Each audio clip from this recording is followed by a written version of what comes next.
We have said the Pledge of Allegiance, so we will move to roll call. Director Andrews. Present. Director Lassane. Present. Director Mason. Present. Director Mitchell. Director Nankar. Student Representative Hussein. Present. Student Representative Tran. Thank you.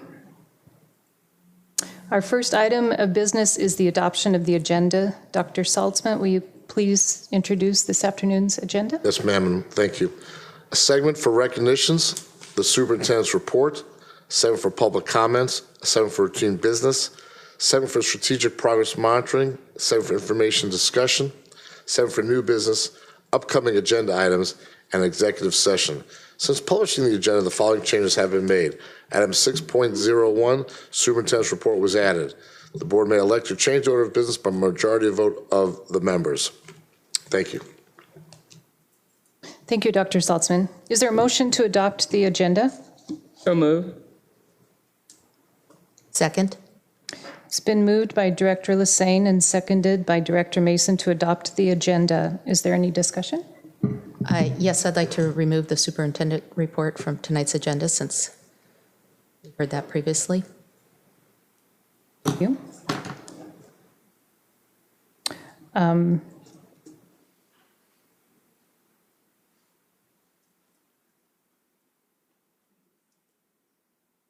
No discussion. We need a motion to remove the superintendent's report? No? Or do we just adopt as amended? Adopt as Adopt them amended, as okay. amended.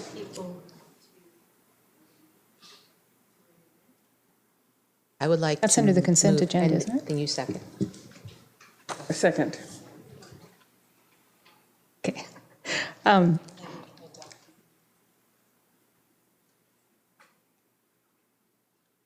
Been moved by Director Mason and seconded by Director Lassane to amend the motion previously to exclude or remove the superintendent's report. Thank you. Sorry. Any discussion? We'll call for the vote. All those in favor say aye. Aye. Aye. Those opposed say no. Motion carries, and the agenda is adopted as amended. Move on to section 5.0, recognition. Thank you. We have the, thank you very much. We're going to go into recognitions tonight, and it's a very special evening tonight, and also a sad evening because this will be Ms. Carol Andrews' last board meeting. And I'd like to share a few things. If you look at some definitions I'll be sharing with you this evening. Definition of a class act, a person or thing displaying impressive and stylish excellence. Class. Definition of dignity, the state or quality of being worthy or honor of respect. Definition of grace, an attractive, polite manner of behaving. Contribution of the welfare of others. Definition of service. 12 years, 2 nights a week. That totals 1,056 hours for public service. That is called an amazing commitment. If anybody has worked or has worked in the past with Carol Andrews or continuously works with Carol Andrews, will you please stand up at this time? Please rise.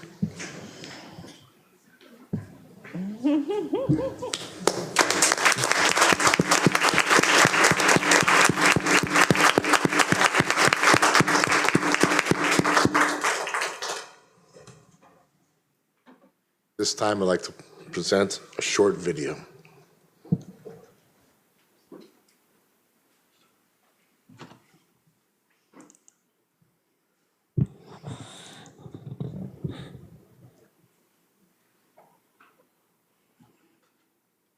Tonight we honor Carol Andrews. Good evening. Good evening.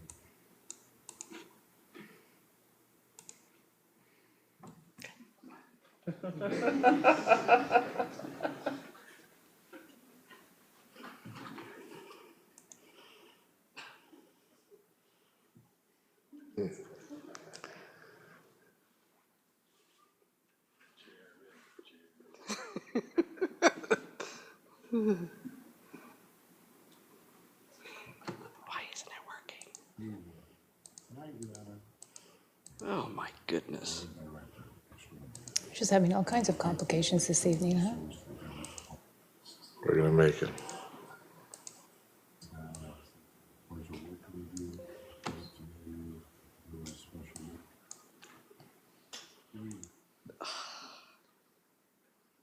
Okay, so this is why I brought a photograph. Backup plan.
Good evening.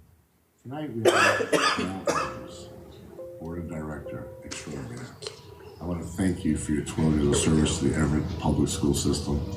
I have known you for a few months now, and I will say it's been a pleasure working with you, getting to know you. You are a special lady. Freak you. Good evening. Tonight we honor Carol Andrews, Board of Director extraordinaire. I want to thank you for your 12 years of service to the Everett public school system. I have known you for a few months now, and I will say it's been a pleasure working with you, getting to know you. You are a special lady and a true advocate for public education.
Thank you.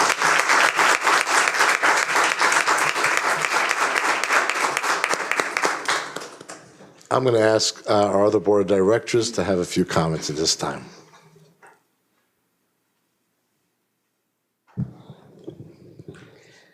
It's been a true pleasure working with you, Miss Carroll.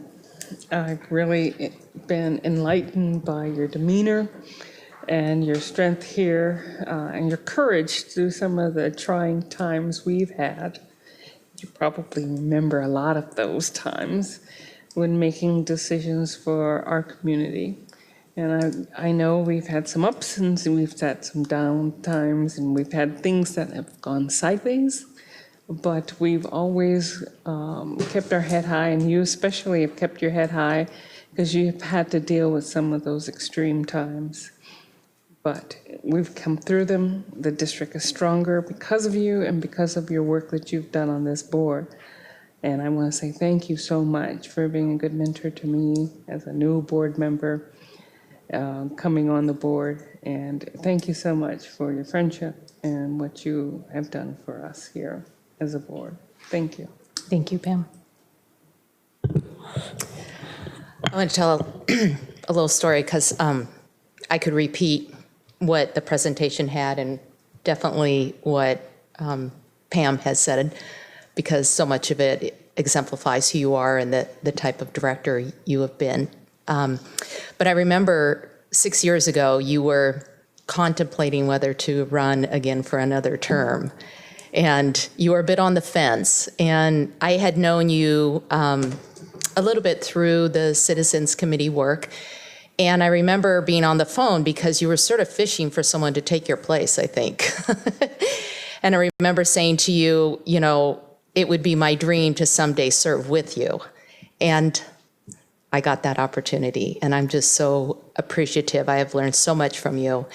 And I'm really going to miss your guidance and your voice on this board. It's very unique, very different than any of us here. So with that, I have the opportunity on behalf of the other directors and all those that have come before us to give this to you just as a token of our appreciation for your years of service.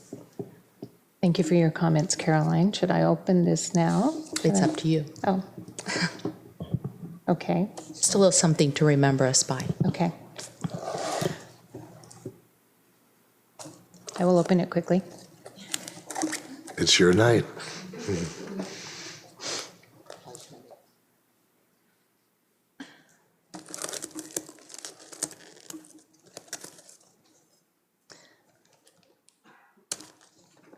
Really quickly, since we're already behind, sorry.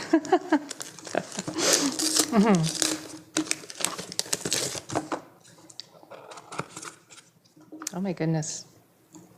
Gorgeous. Absolutely gorgeous. A beautiful silver bracelet. Wow. Very nice. Thank you very much. So every time you wear that, you have to think of us, how much you miss your board work and us fellow directors. One more thing. Okay. Board of directors and staff, if you can come to the front here. Stan, please come to the front. And Ms. Andrews, will you come down to the front, please?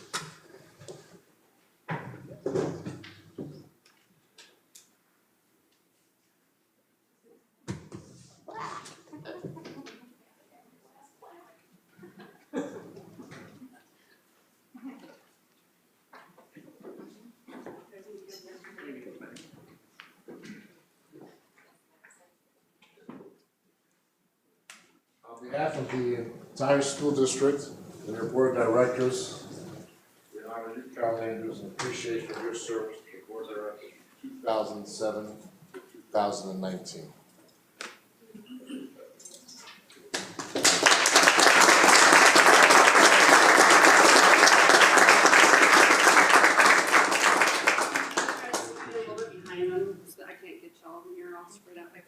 Two rows.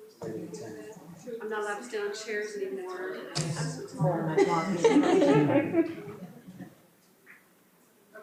here we go. Come here. All right. Thank you very much. Thank you.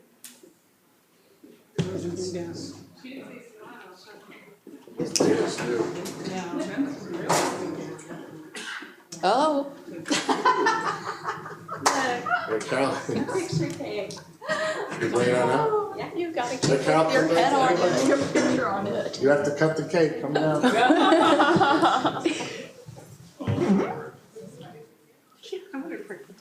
So I did have a few words to say, if you would allow me We're to. gonna allow you. We're gonna allow you. Okay. Trust You me. still want me to cut the cake We're now? gonna allow you, yes.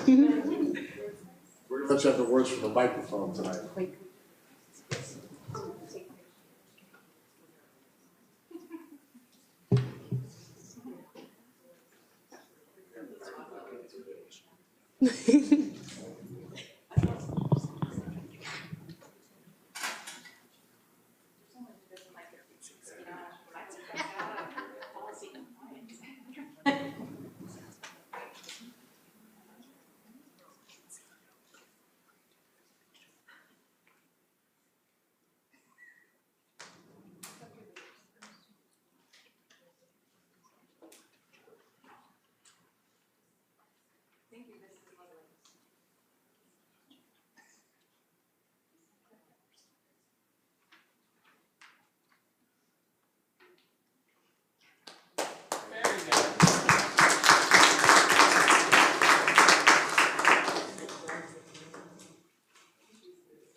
Microphone is yours now. Pardon me? Microphone is yours. Okay.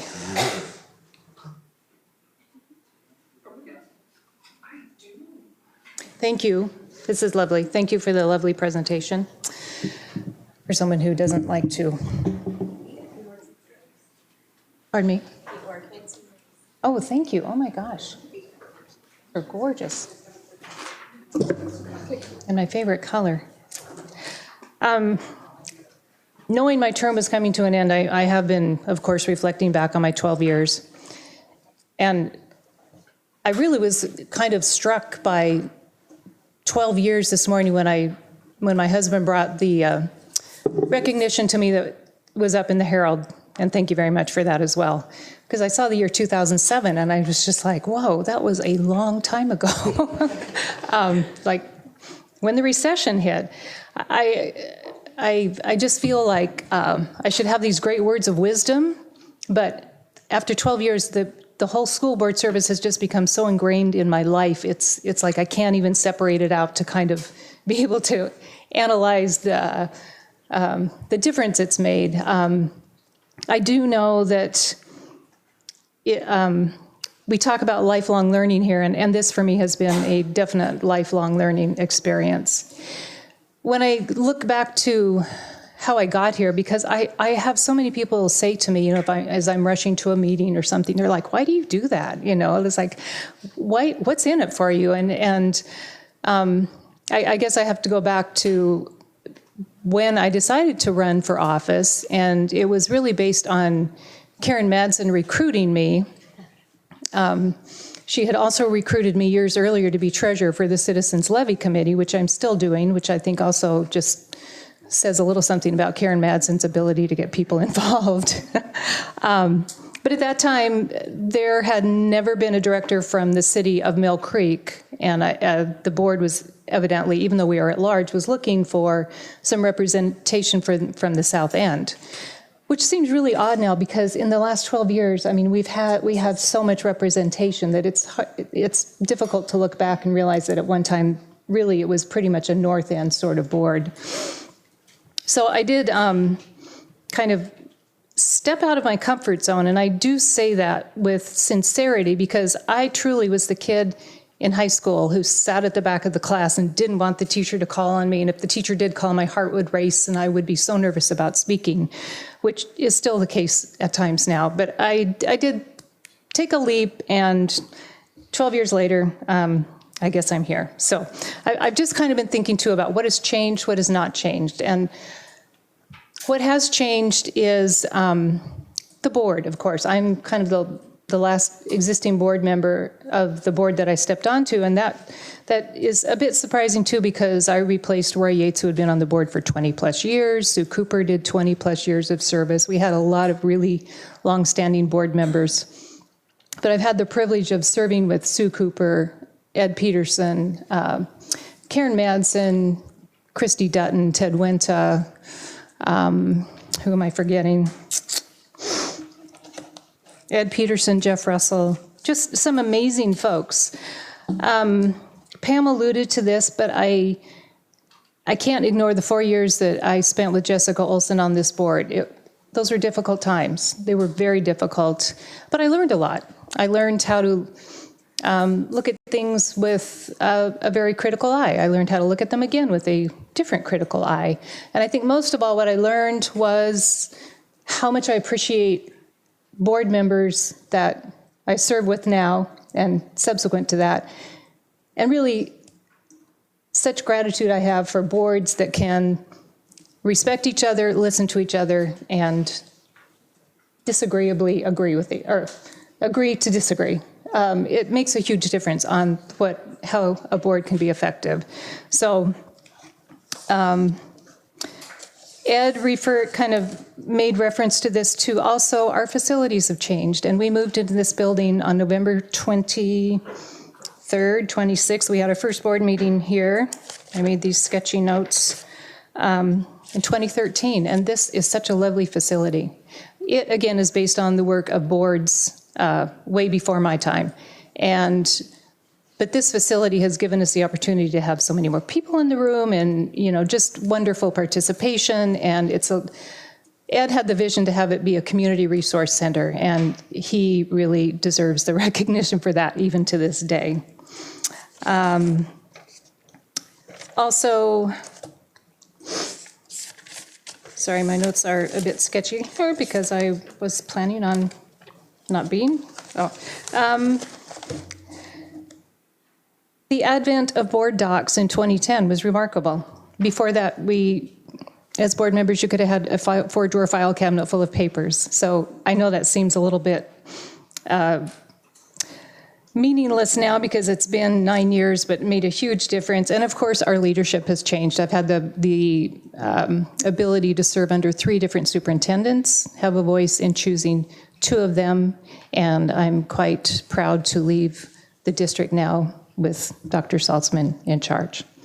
So I also had a long list of things that have not changed, including, I think one thing that really never changed for me over the years was the magic of graduations. I just felt like an almost motherly sort of feeling of those graduates walking across the stage, and that will always be something special to me. And something that has not changed is the focus of the board in this district on each student. And I think that started way back, even before my time, when we started looking at the graduation rates, looking at the data, and realizing that behind that data was a student, individual student, and really a focus there. So even though this recognition is directed at me, I really think it deserves to be turned around, and all of you should be recognized because you're the ones in the trenches doing the work day after day, week after week. Your efforts make the board look good. And so I just say really sincerely and heartfelt thank you to all of you for giving me a great 12 years. I have enjoyed it. I will continue to be involved. Not quite sure yet how. I think I've got like 12 years of spring cleaning to catch up on, but after I get that done, I will continue to be involved. So just thank you again to everyone. And I know that those who sit up here will carry on the great work of the district. Thank you very much.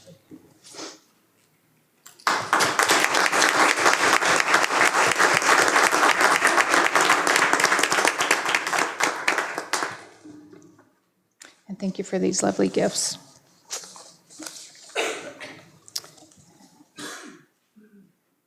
And now I've lost my Thank you. notes. Okay, we will move on to board comment, section 7.0. Director Lassane?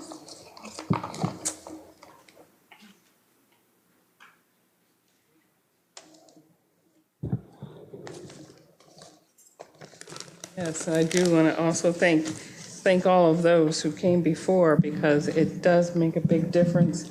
And I do want to, again, recognize Ms. Andrews because, Ms. Andrews, because she has upped the bar, I guess you would say, and I'm going to have to do a lot more work to reach that level, I must say. During this past week, I've had a lot of opportunity to see the work of the district in play.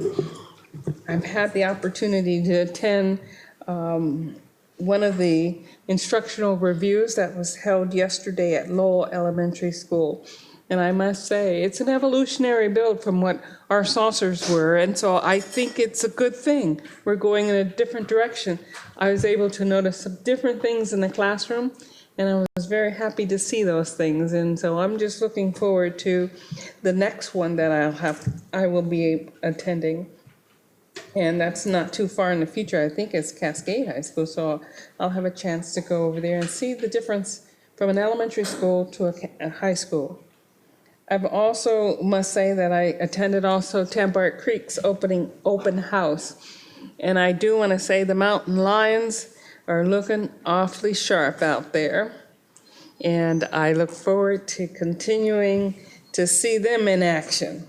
Hopefully we won't see one in action there.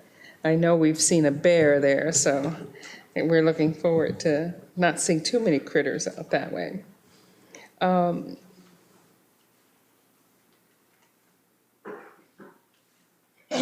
that's all I have to report. Thank you so much. Thank you. We will skip over to Student Representative Hussein. Do you have comments? So this week or last Saturday, the YMCA, the Everett YMCA down there, closed. So now the entire YMCA facility was toward the south end. So it's in the middle of Cascade and Everett. So basically we're trying to get everything down there, and we're predicting 3 times as much members. And I work in Child Watch and Adventure Zone. So we're gonna have like 3 times more kids, and we already have so much kids. We have like 15 kids almost every day. So it's just interesting to watch all the Cascade and Everett kids kind of be in the same facility. Because I know that over there it'd be Everett kids going there all the time. So it's gonna be interesting to watch. Thank you.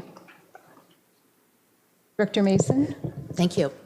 I just wanted to talk quickly about the instructional reviews. I had an opportunity to attend Madison Elementary and Jackson Elementary.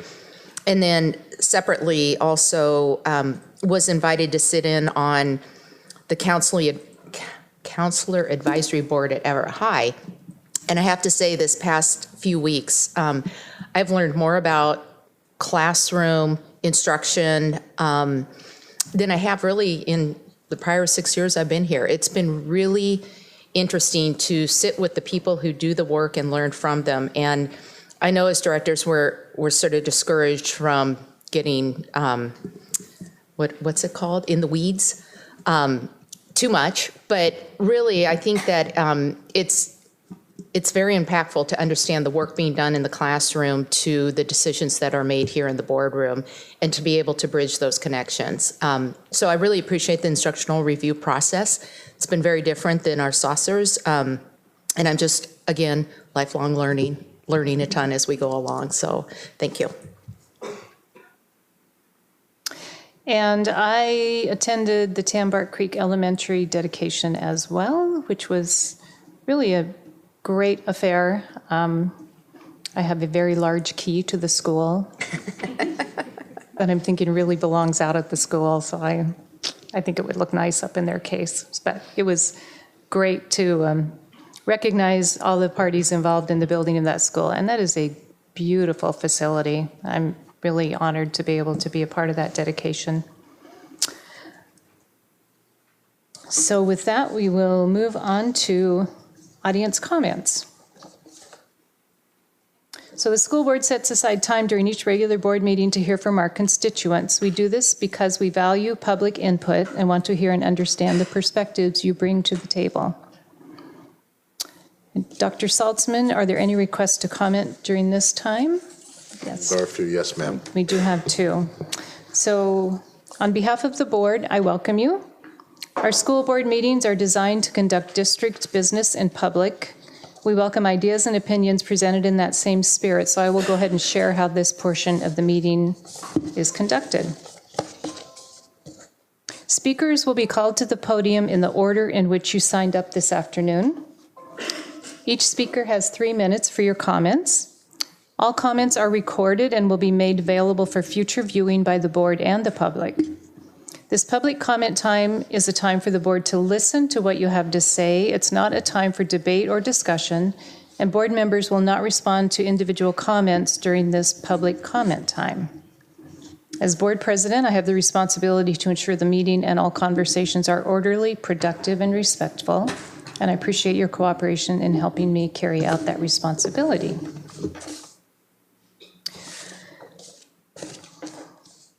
Our first speaker this afternoon will be Joy Tantama. Did I pronounce that correctly? So you can step up to the lectern. You don't need to adjust the microphone. There's 3 lights located on the lectern. The green light signifies the start of your 3 minutes, the yellow a 30-second warning, and the red the expiration of your time. And I again appreciate your patience this evening, and I'm sorry to make you wait with the delayed board meeting. Thank you. No worries. I'm sorry if I go a little over all the time. My English is not my first language. I hope you understand, but I'll try my best to comply. Hi, everyone. My name is Joy, and I'm a parent of 3 children in Everett School District. 2 of my children is in Mill Creek Elementary right now, and my firstborn is going to Heatherwood next year, and I'm very excited. We are moving from Edmonds School District, and so far you guys have been very welcoming. Thank you for your service.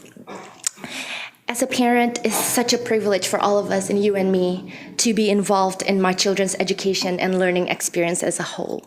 We have the same goal and vision, so our students will lead and shape the future. We're on the same page on that. It was brought to my attention that Everett School District's middle school and high school has been adopting Get Real comprehensive sexual education curriculum for the past 4 years. I'm fully aware that the district has done an extensive job in following the procedures and state standards in adopting this curriculum. However, after reviewing this material myself, page by page for hours and hours, I have a lot of concerns as a parent of the explicit materials and content, R-rated content and words being used in that material to teach minors as young as 10, 11 years old. We as parents are highly concerned of the shorter and long-term negative impact towards our children as well as their peers. CSE materials promotes promiscuity, normalize sex among minors, and illegally state that children as young as 11 years old can consent to sex. In Washington state, the age should be 17 and 18 years old, not 11. I would strongly propose in front of all of you that the use of Get Real Sex Ed be revisited, reevaluated, and replaced. I'm gonna give you a few examples. My finding shows that in grade 6, lesson 4, students as young as 11 years old, which is a minor, are taught how to obtain a condom and use it, how to use it without parental consent. They are taught how to have consent to each other, and the teacher will go on to explain the difference between vaginal sex. This is in page 134, Get Real Teacher's Guide. What is vaginal sex? That is penis to vagina. 2, what is anal sex? Penis to anus. And 3, oral sex. That is mouth to genitals, penis or vulva. Note that they're teaching these graphic materials to our 11 and 12 years old minors, children, in the classroom settings. The federal law strictly prohibits any distribution of obscene materials to minors, and any transfer or attempt to transfer such materials to minor under the age of 16, including over the internet, is punishable under federal law. Moreover, as Everett School District's integrated technology plan, by 2019, most schools will have 1-to-1 student-computer ratio. Most of our students will have easy access to school computers on top of their own personal devices and cell phones, and also our home devices. These terms that are being used in the classrooms will give them search terms, and they will just go to Google search, and even with the safe search on, that will lead them straight to child and hardcore pornography. 42% of children are exposed to pornography at 10 to 17 years old. And what are we gonna do? Because we're risking our very own children to be exposed to early pornographic sites. If you search the term oral sex in Google with the search on, this is gonna come up. Articles about the best oral sex tips, 36 tips, techniques, and positions for your best oral sex ever. Are we ready to equip our 10 and 11 years old upon this subject? They're gonna lead them straight to the free pornographic sites and free pornographic videos. That is with the safe search on. I tried it myself. I'm very comfortable of this subject. I'm very culturally uncomfortable. But if we are uncomfortable as adults, how will that make our children feel in a classroom setting, talking about anal and oral sex in front of their peers? Ms. Tontama, are you nearing the end? I'm nearing the end of my, I'm sorry. When our kids search the term anal and oral sex without the safe search on, it will straight lead them to hardcore pornographic images, children pornographic images with men and women's genitalia, kids' genitalia, and orgy scenes exposed so clearly for them to see. Please, with all due respect, I would please plead all of you here to wisely, please revisit this curriculum again. Please, it's gonna be taught in Heatherwood and Gateway middle schools starting next week, November 26th. My goal for today is for all of you board members to postpone these materials being taught next week until we do further research and form a review committee again and find a better age-appropriate material to teach them about sex education. Because I'm all for education, but not pornographic materials. Thank you. I would provide you with hard copies if you want. I have copies for all of you board members. Thank you. Okay, we can go ahead and take those. Thank you for your comments. The next comment is by Kristen Stansberry, who would like to also comment on the Get Real education curriculum.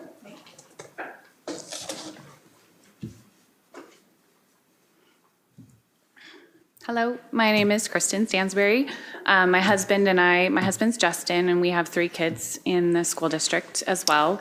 Our 2 boys are at Heatherwood, and they are in 6th and 8th grade. And we have a daughter who's in first grade at Mill Creek Elementary. Are my lights going to reset? Oh, is that? Okay. I'm like, I can watch Do you know it how to there. reset the light? Is there a button? Do I hit the button? No, I, We'll take care of it. I can just watch the clock. It's fine. okay. Thank you.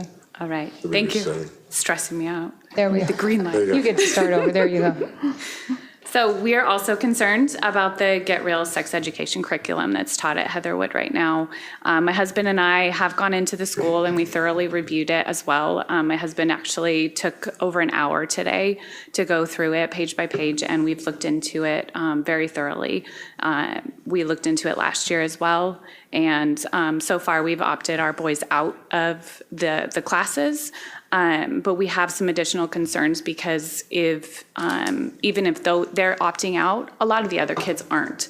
So the same content's going to come up, and they're going to have it in discussions, and around the lunchroom and with their friends, and they're still going to have this information disseminated to them through their friends. So that's why I felt that it was urgent and important that I come forward and voice my concerns.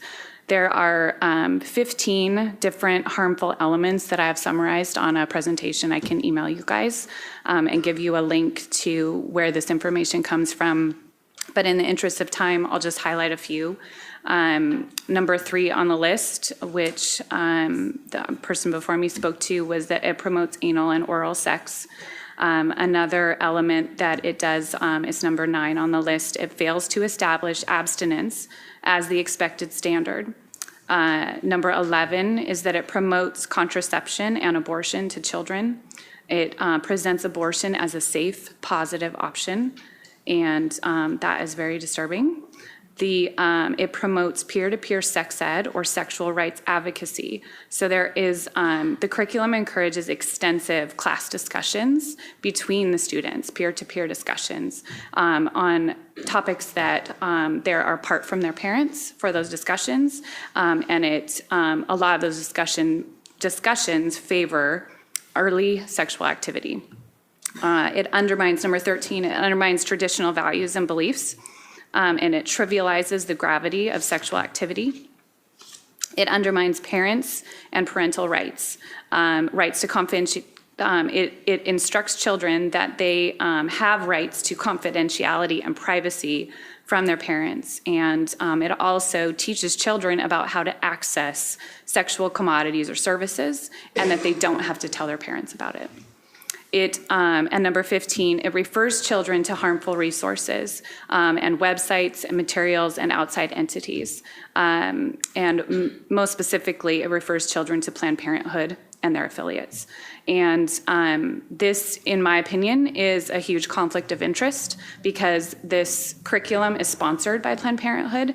And whenever that entity is going to profit from what they are presenting, that I think that's a big conflict of interest and it should be relooked at.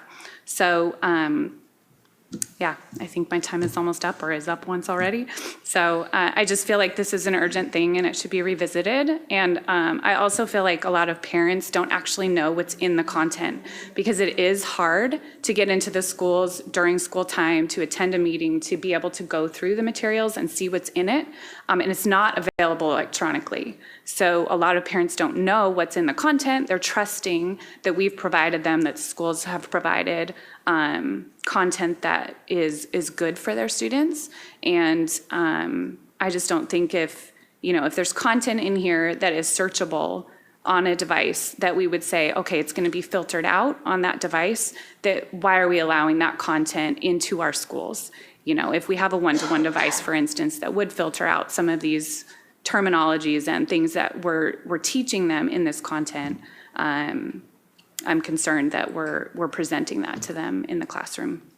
So, and if you guys want, I can provide someone with a link where these 15 things are called out, and it goes into detail, so it pulls the information from quotes from the curriculum, so it's easier to evaluate where those harmful elements are.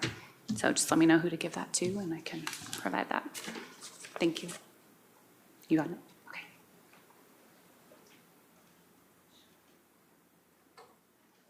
Thank you for your comments.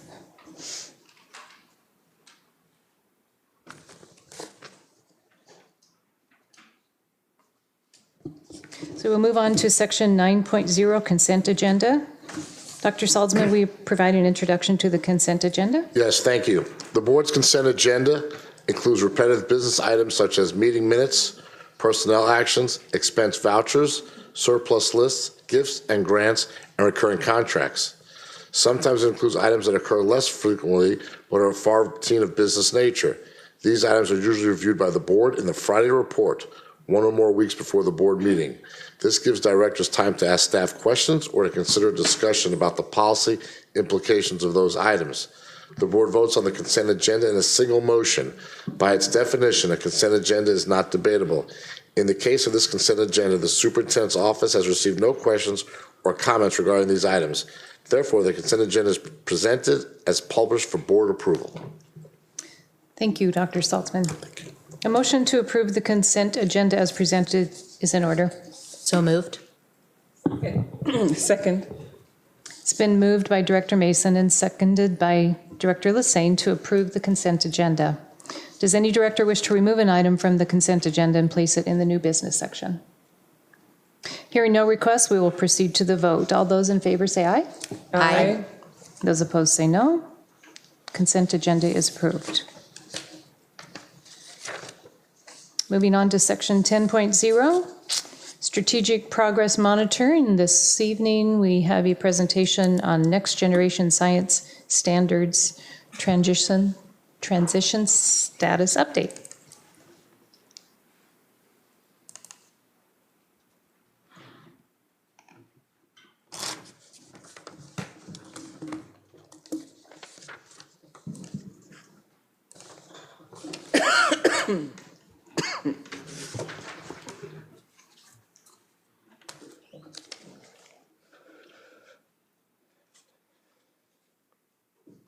Good evening.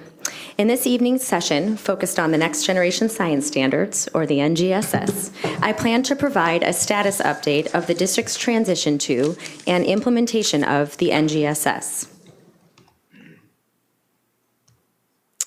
The format of this evening's session will be the following. First, I will review the NGSS implementation timeline. I will summarize the NGSS implementation progress and provide an overview of the district's strategies to monitor and support science and engineering implementation. You were first introduced to the NGSS 3 years ago during the 2017 NGSS Readiness Report. And in 2018 and 2019, we provided you with an update to our progress to our NGSS transition. During those presentations, you learned the NGSS standards are comprised of 3 distinct and equally important dimensions: disciplinary core ideas, science and engineering practices, and cross-cutting concepts. When these three are integrated, they build a cohesive understanding of science over time.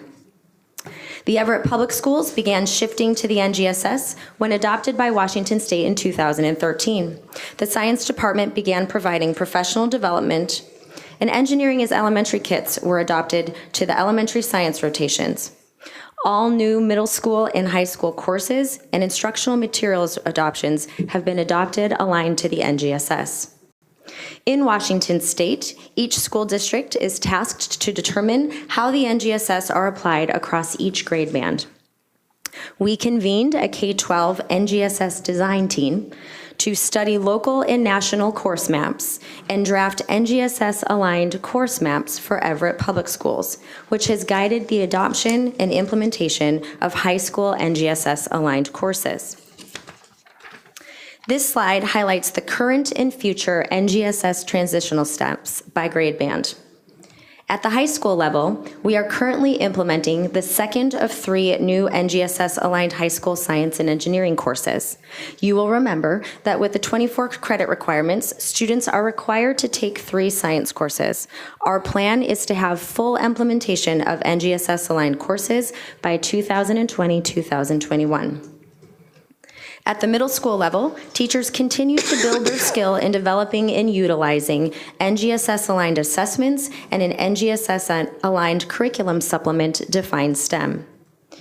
At the elementary level, NGSS Transition Guides and Washington Comprehensive Assessment of Science, or WACAS aligned assessments, are available to teachers to support their continued use of the district's existing science curriculum while shifting science instruction to align to NGSS.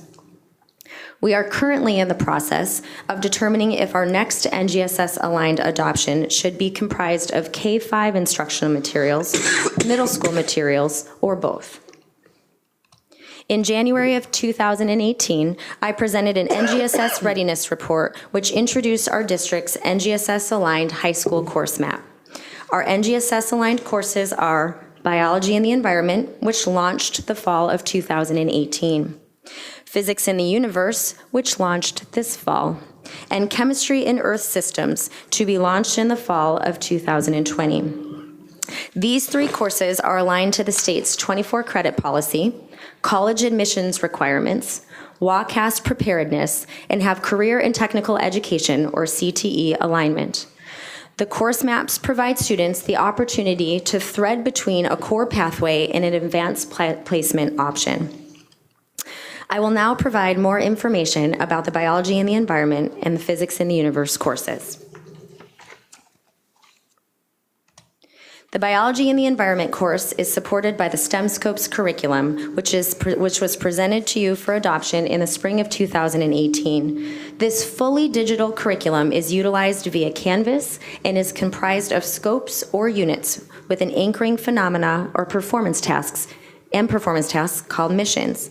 Chapters within the units are organized by the 5E instructional model with resources that support student engagement, exploration, explanation, elaboration, and evaluation. Additionally, as needed, teachers and students have access to Tier 2 resources to support intervention and acceleration. The focus of the Year 2 implementation of this NGSS-aligned course is to enhance the performance-based assessments, or missions, of each unit. The goal is to shift the missions to more local, contextualized problems that students are asked to learn about and solve. We are increasing lab experiences. The goal is to support students in planning and conducting their own investigations and to learn how to use industry-aligned equipment to support gathering and analyzing data. And finally, modifying the assessments within the instructional resources to be more WACAS aligned. The Physics in the Universe course is supported by the Houghton Mifflin Harcott Science Dimensions curriculum presented to you for adoption in the spring of 2019. This fully digital curriculum is utilized via Canvas, and it is comprised of 8 units, with an anchoring phenomena and performance tasks, as well as projects and assessments. This course integrates physics, earth and space science, and engineering design. Students are tasked with learning and applying physics to the earth and space science phenomena around us. In addition, they learn how physics and earth and space science concepts are utilized by engineers to create the best products for society. As a few examples of this, students applied the concepts of force and motion to understand the various plate tectonic boundaries that exist. In a different unit, students utilized what they learned about momentum and collisions to design a helmet that minimized the impact upon a collision. Like the grade 9 STEM scopes, the grade 10 curriculum is organized by the 5E instructional model. Students engage in several explorations using hands-on equipment and material to make sense of physics and earth and space science phenomena. To support Year 1 implementation of this course, as a follow-up to a 3-day summer training, teachers engage in year-long sub-release professional development sessions and utilize in-building PLC time to unpack the standards, unpack the project and assessments by unit, and the instructional maps and learning progressions for each unit. Teams plan for the use of lesson quizzes and additional formative assessments. Teachers also do the hands-on labs they will ask their students to do to best be prepared to support student creation of investigations and manage materials to support the intended outcomes of the labs. As previously presented, the grade 11 science adoption process will launch in January of 2020.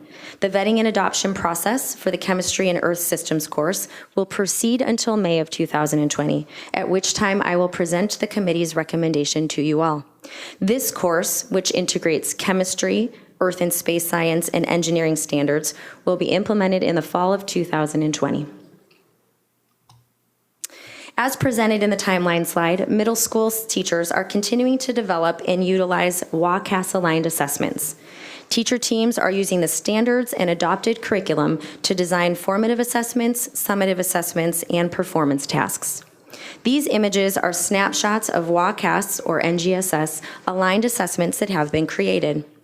Focus is placed on engaging students in the use of science and engineering practices to construct explanations. In the first image, students must analyze data to make a claim. They must use the data as evidence to support their claim.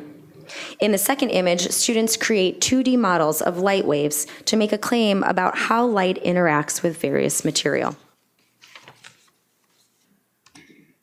At the elementary level, teachers have access to district-developed NGSS transition guides.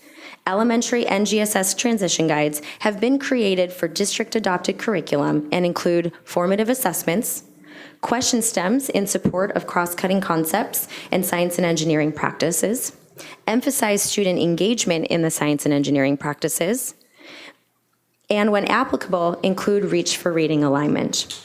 I would be remiss if I didn't take a moment to mention that the Science Resource Center is now fully transitioned from the basement of Hawthorne Elementary and is up and running at the Central Bus Facility.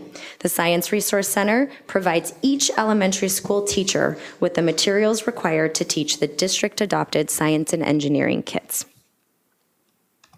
In addition to transition guides, elementary teachers also have access to WCAS-aligned assessments, which complement the district-adopted science kits. Like the WCAS, these assessments have been created to include more detailed stimulus and include prompts that call for students to use science and engineering practices and/or cross-cutting concepts to solve problems. Finally, at the elementary level, professional development and support is being provided to increase discourse and writing across disciplines. Most elementary school teachers utilize RACE as the strategy for organizing an explanation, which is highly recognized in the field of ELA. In science, claim evidence reasoning is a strategy for organizing an explanation to a phenomena. Professional development is being provided to help teachers see the similarities amongst these two discipline-based strategies. Teachers are being encouraged to create anchor charts to help students transfer the skill of writing explanations to multiple disciplines.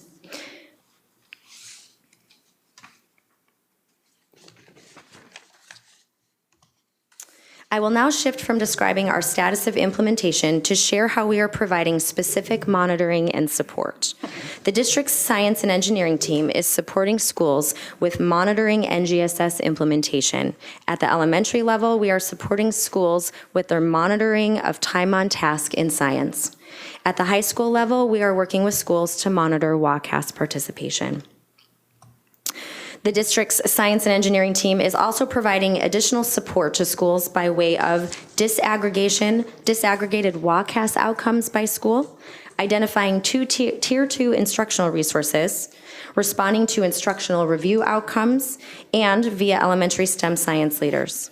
Thus far, instructional review outcomes have resulted in supporting both elementary and middle schools with increasing student discourse in writing across disciplines, supporting teacher planning of three-dimensional NGSS-aligned lessons to increase rigor and student engagement, and increase teacher clarity to support the identification of learning targets, success criteria, and NGSS-aligned assessments that will help monitor student learning. Elementary STEM science leaders will meet for several after-school professional development sessions to build their leadership skills so that they can provide building-based NGSS transition support for their staff and teacher teams.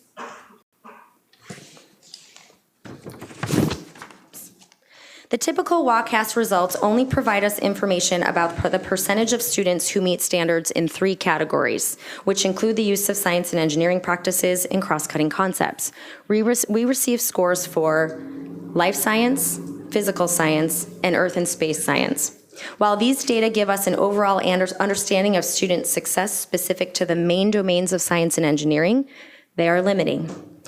This slide depicts how we, both the Science and Engineering Department and the Assessment Department, have begun to further disaggregate the WCAS outcomes. We work with school-specific data to understand the number of students who have met or not met standard in the various categories listed. Analyzing the data in this more comprehensive way is allowing us to pinpoint either professional development that may be needed or very intentional instructional focus for subgroups of students who have not met standard. Part of the vetting and adoption process is to review for resources that support each student in learning science and engineering. The images presented on this slide are snapshots of Tier 2 suggestions from the new Physics in the Universe curriculum resources. Professional development includes planning for the use of these suggestions. As you can see in the images, Tier 2 supports are being provided not only for those that may be struggling and require intervention, but also for those that are developing their English language and for those that are gifted and advanced.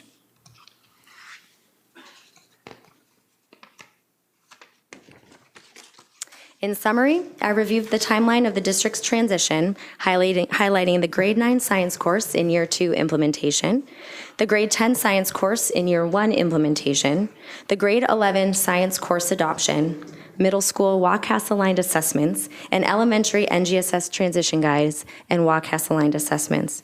I've also provided an overview of the monitoring and support strategies focused on elementary science time on task, high school WCAS participation, the disaggregation of WCAS outcomes to better identify professional development and instructional needs, and examples of Tier 2 instructional resources that can be used to support each learner in our courses. Thank you for your time. Thank you. Do directors have questions? Director Lassane? Yes, and going back to slide 17, when we start talking about the support strategies that are necessary. After, I know we just started a new school year, but I hearken back on last year when we had our sauces at different schools. And one of the concerns I had was in the elementary transition guides, when they started talking about formative assessment and WCAS alignment assessments, I recall from some of the teachers and that did some of the saucers that there was a little disconnect in that for fifth grade, especially in an elementary area, and getting the right assessments necessary to align with NGSS and sort of marry the two WCAS standards up. So where do we sit right now on the professional development that was provided or should have been provided over the summer so that those types of assessments were down in the fifth grade, we're in the elementary schools, so that when we got to the point of, or when we get to the point of doing assessments for fifth grade science, we've grown, we've learned, and we can expect better outcomes because we now know what the assessments are. Yep. So this summer, we brought together teacher teams for a total of 6 days to work on WCAS or NGSS aligned assessments for elementary school. And the work was focused on enhancing the assessments that were already written, building additional assessments or assessments for our adopted kids that may not have had an assessment or assessments written yet, and also working on positioning those assessments into the Canvas quizzes and assessment tools. So teachers now have access to updated versions of assessments and also have the ability to engage their students, especially at fifth grade, in taking those assessments online via the technology. And we worked really hard to create the assessments that were created. We worked really hard to ensure that the style of prompts that are included on the assessments are those that students are going to see in the spring when they take their WCAS assessment.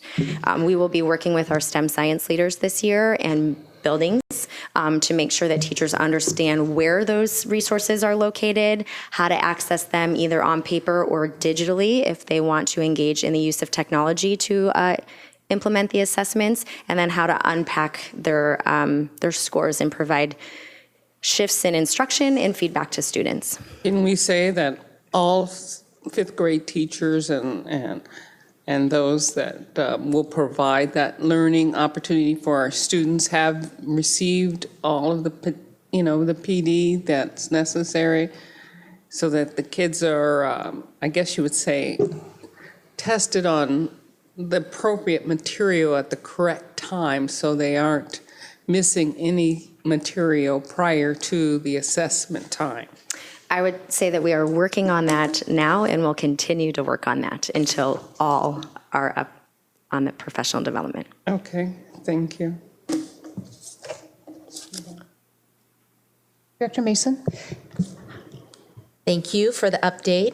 It's always very informative.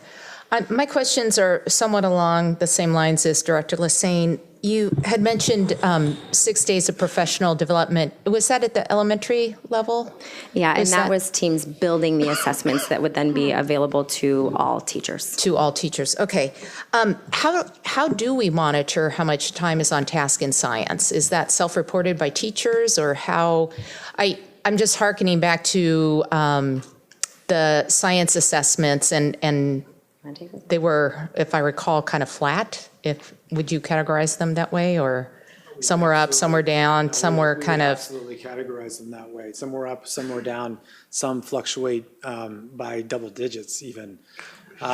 We have solicited from each principal the time on task in their master schedules. So we've collected those, and we continue to analyze those, where science is taught, how long it's taught, and in what grade levels, frequency. Yeah, I think my new learning these past few weeks in my instructional walks is really trying to understand how prepared our instructors are to teach science. And I don't mean this unkindly, but it seems odd that we adopted standards in 2013 and we're still talking about implementation. Like, we don't say Common Core implementation anymore. It's just the Common Core of the standards we have. So I just wonder if we have the right amount of focus on teaching science, especially given, we're putting in, especially in this upcoming bond, a lot of money into our science programs at the high school. And we want to make sure that the elementary and the middle school kids are roll up and prepared when they get there. And then the jobs that await them are heavily STEM focused, as we've been told more than once. So I guess I just have some questions. It's not really probably an answer for tonight, but I'm wondering if we're doing enough around science. Do you want to say anything? I was just going to add in, we've been monitoring the curriculum that have been emerging nationally, and we adopted the science curriculum at a pace that quality materials were available, not just books with an NGSS sticker on them, but actually NGSS aligned materials. And we're at the point now where the middle and elementary materials are quality. So we can now start to really push out adoptions. We've done our best to adapt the prior adoptions to NGSS the best possible through the transition guides, as Andrea spoke of, at the elementary level, and by applying supplemental materials such as Define STEM at the middle school. So we've been working on the transition, albeit we don't yet have in place the strong NGSS materials, but we have the readiness. Right. I recall that was an issue with Common Core as well, the adoption and the transition. And what we're doing at the high school, the classes are great. So that's exciting. I'm just disappointed my kids won't get those classes. So thank you very much. Mm-hmm. Thank you. Other board members covered the question I had, except for one. I was wondering, for the high school AP courses, are ninth graders eligible to take AP courses? Yes. They are. All of those or just certain of So those? we work very closely with our middle school science teachers and our middle school counselors, as well as any of the individuals at the high school level that are involved in the middle to high school transition meetings, to ensure that they all are understanding of the choices that students have as they enter into high school. So as an 8th grader is rising into 9th grade, they have the option of a biology and the environment or an AP environmental science course. And they are given communication tools to help make sense of what are these two courses and how do I decide which course is best for me right now at this moment of my education. It's a AP Environmental Sciences offered to 9th grade students. You can take it later in your high school career if that's when you're ready. In addition to that, as students rise from 9th into 10th grade, they have the option of taking Physics in the Universe or AP Physics 1. And once again, we help students and their parents make sense of what can be expected in a course like this, and how do I decide if this choice, this AP Physics 1 choice, is right for me right now in this course. Thank you. Yeah. Thank you. We have, is AP Environmental Science one of our more popular AP classes? It seems like in terms of number of Yes. students in that class, yeah. Yes. We need to also do a really good job of monitoring. I noticed we had a fairly not robust passing rate in that class in particular, and want to make sure that we have a really good vetting process for the kids that should be in that class. And that's always a challenge, I understand. Pushing them a little bit, but maybe not getting too many students that struggle. Okay. Thank you very much. Thank you.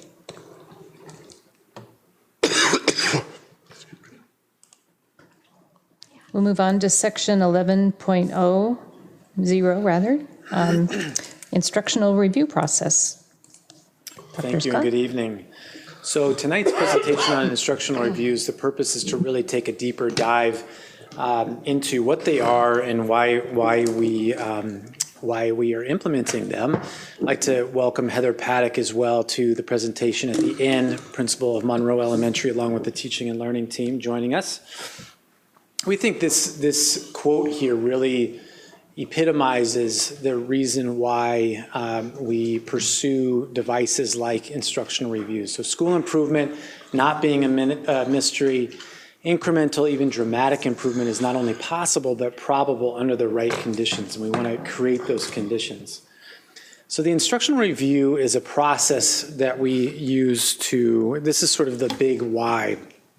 The process that we use to better understand teaching and learning in schools and going deeper and actually observing it, collaborating around it as a means to the ultimate end of improving student performance.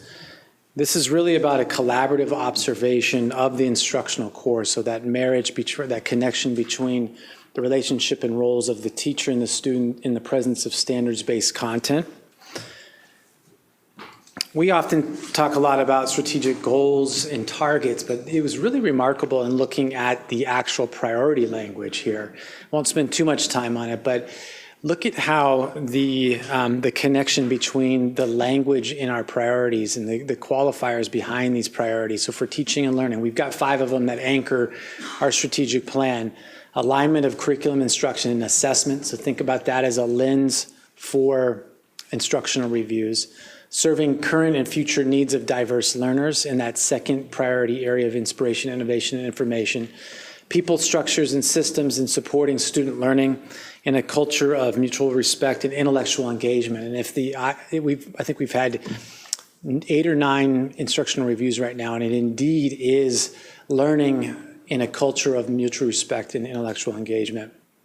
Resource management, the alignment and coordination of all available resources to serve the best interest of students, and of course, strategic relationships in tapping into those local and regional partnerships. So this is just a brief overview of what the instructional review is. I'm not going to read all of these, but just highlight a few. A method to examine the system, an in-depth analysis of the instructional core as observed in classrooms, not outside of the classrooms, and then developing through shared experiences, and that's really the key. That feeling of a workshop where we are, we're going to hear more about the component parts, but looking at strengths, challenges, rationale, barriers, the alignment to the school improvement planning process, a common understanding, building a common understanding of effective teaching practices, how to take them to scale and support support them in wraparound ways. And now Dr. Lancaster is going to take us to the next part. Well, I get to talk about why instructional reviews, and I think this picture tells us a lot. The first thing, I think it's appropriate that we see this picture tonight when honoring President Andrews, because you think about launching those, the class of 2032 into their school experience, so that's pretty impactful and powerful when you think about that. But imagine any one of our 20,000, over 20,000 students in our district that's in this frame with their school name and their graduation year. So each of those students deserves a powerful learning experience no matter which teacher or classroom or school that they are in. And look, when we're doing these walks, looking for that consistency, that articulation between and across classrooms and grade levels and schools is one of the whys for doing this.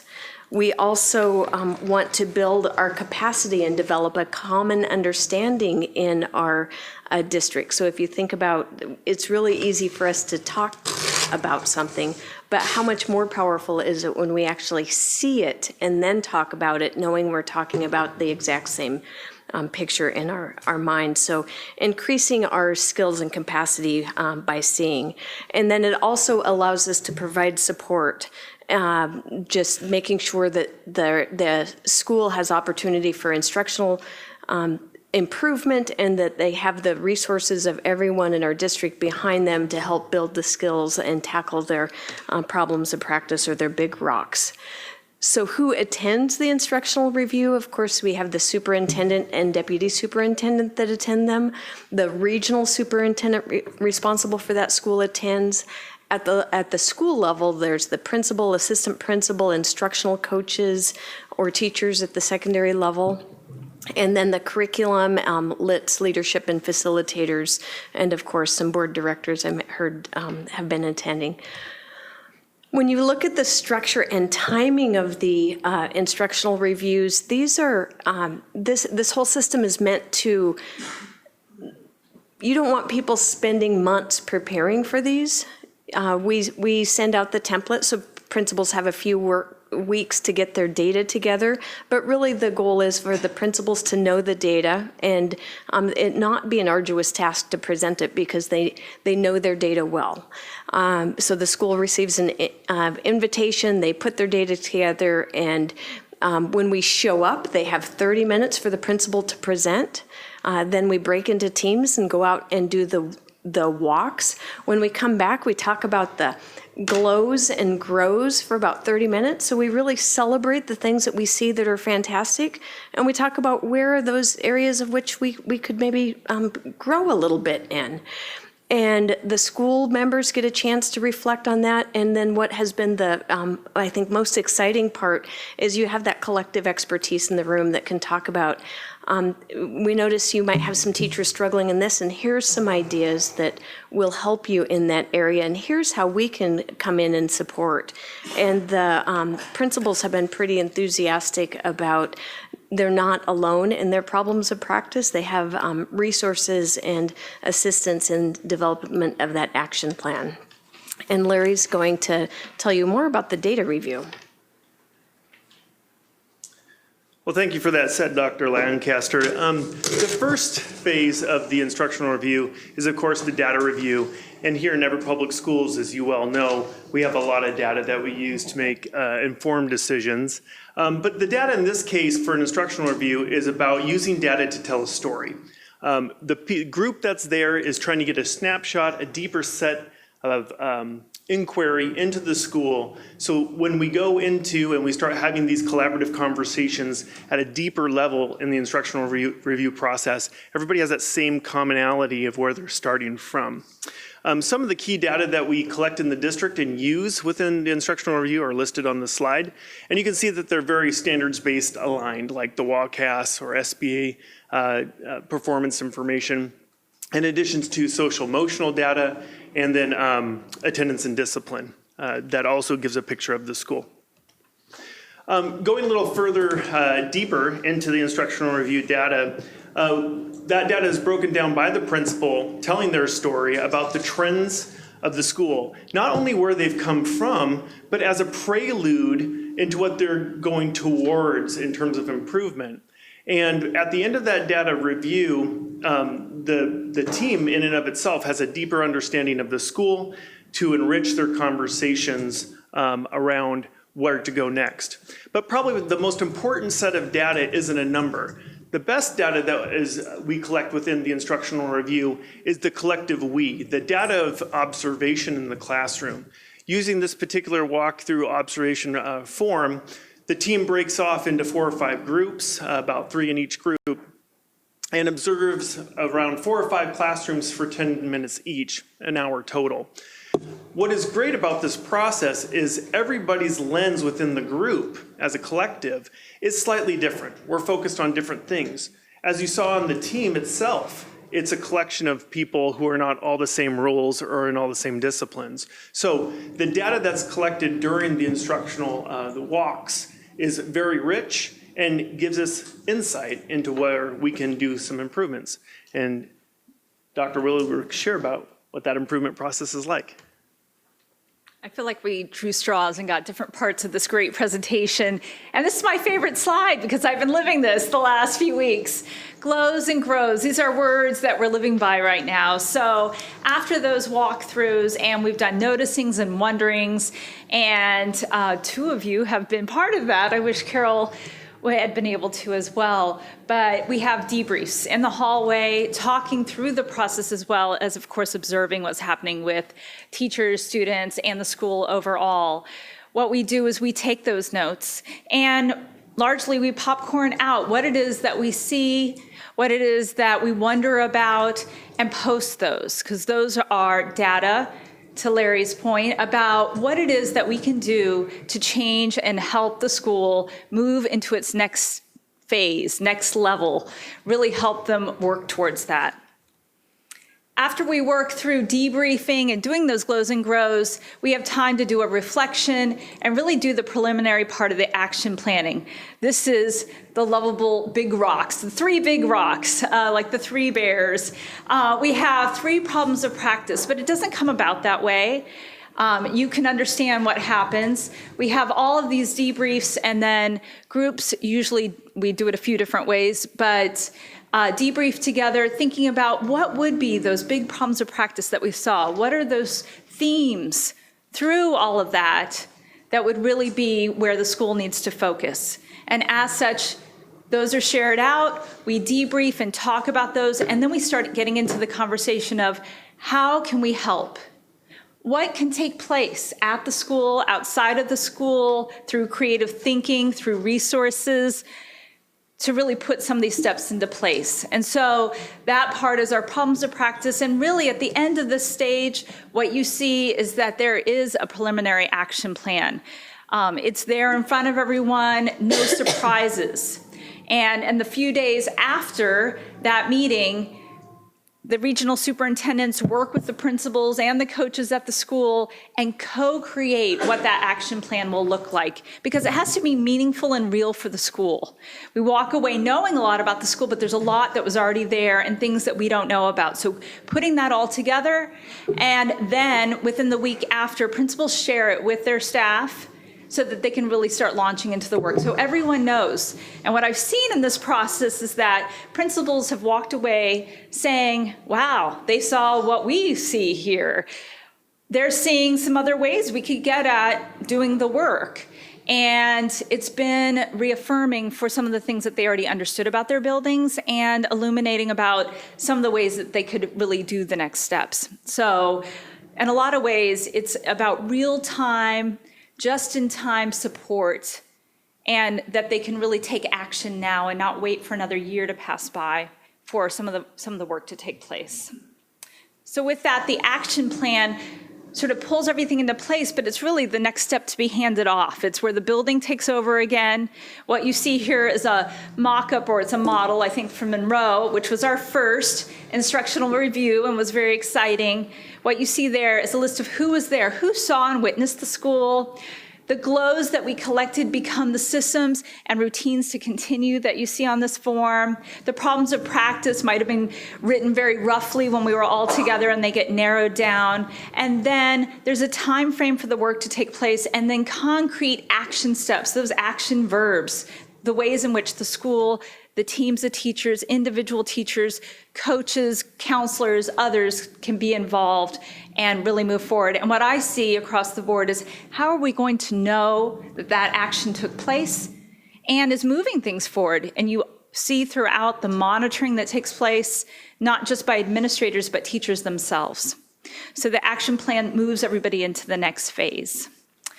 With that, I'd like to have our first principal that was part of the process, Heather, join us up here and share her experience. Thanks, Jeannie, and thanks, Peter, for asking me. It's really exciting to be here. Good evening. And yes, Monroe was the first review, and there's a little side story. I told Sally I'd be willing to be one of the first, and then Sally calls me and says, "You're the first." So I said, well, wait a second, how'd that happen? But anyway, it was a really good experience. So you kind of had the overview, but from a principal perspective, you know, we're living it and we're experiencing it. So kind of giving you a little bit of the insider information as far as how did this really affect my school and change some practice already, actually, which is really exciting. So really, the data analysis is really similar to the saucer. If some of you have been a part of that, you know the data set in saucer is really large and vast, and sometimes it's like flipping through slides. So really having a chance to be intentional with our story with the instructional review was a large component. So we had our last year's SBA data, some trend lines, some real-time data with our iReady, which was really important. But also I had a chance to share demographic slides of my staff and my students, which also told our story. And I think that's an important component to this process. So, you know, we have that data piece, but really getting to the heart of the review is the learning walk and then the conversation afterwards. So being able to, I really wanted the staff attending the instructional review to see a mix of classrooms over a different age ranges. And I really also wanted to be able to meet those, to see the differences. I anticipated visitors would see similarities and differences, and they did. An example would be, you know, math in my 3rd and 4th grade in the morning, literacy in my primary grades. However, that wouldn't necessarily be the same exact approach or the same style or even on the same page of the curriculum map, right? Just different styles. So how does that impact when we think about our school and moving forward? How does those subtleties impact our school? The learning walk was about an hour, a little over an hour, and we did have quick debriefs in the hallway or just touching base, but really we were able to come back into our space and dive into kind of the meat of the process through the glows and the grows. And to me, that truly laid the foundation of the instructional review, these problems of practice. I had anticipated you know, what was going to come out of the review. Of course, it's great to hear the glows. Everybody wants to hear that, but really what moves us forward is those lingering questions, right? Those like, okay, what are we going to do about this? And the collective group, you know, surfaced the same things over and over. And for example, I anticipated hearing, frankly, that there'd be a little bit of a lack of rigor. So I was prepared for that, and I wasn't surprised. Something else that came up was how do my teachers leverage word walls in math? How do they leverage word walls beyond literacy? I hadn't thought of that. So those gave me some things to chew on while we were having our conversation, and also with my coaches in the room and my assistant principal. From a leadership perspective, this glows and grows component really provided me, as I saw this taking shape in my mind, leverage that I've struggled to grasp a little bit. When 12 different people from around the district come together and say similar things, then those start to become trends as things that we can think about of how do we move forward and to push our work. really, I really appreciated that think tank time that's been alluded to. Being a principal can be lonely, and sometimes it's hard to kind of know, like, what do I do? And having trusted colleagues, even my supervisors, but having trusted colleagues in the room to help me and to support me to review those big rocks was really instrumental in the process. Monroe's rocks, as you saw in our action plan, we were able to that solidified our school improvement plan. The instructional review doesn't become a separate document, but an amendment almost, or it embeds right into that process. So it's not a separate component, which I think is really important. And then really the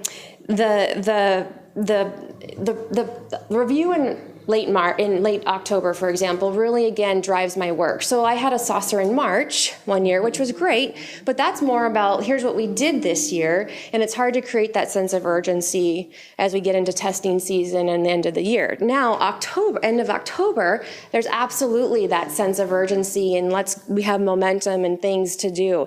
So the timing was really a good change as well.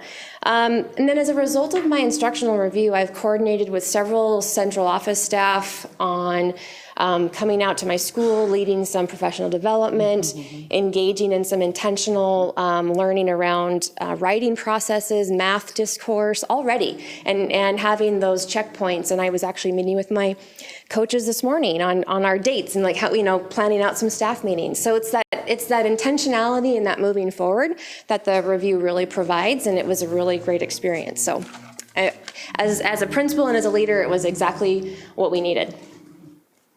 Thank you, Heather. So I think this last visual here really represents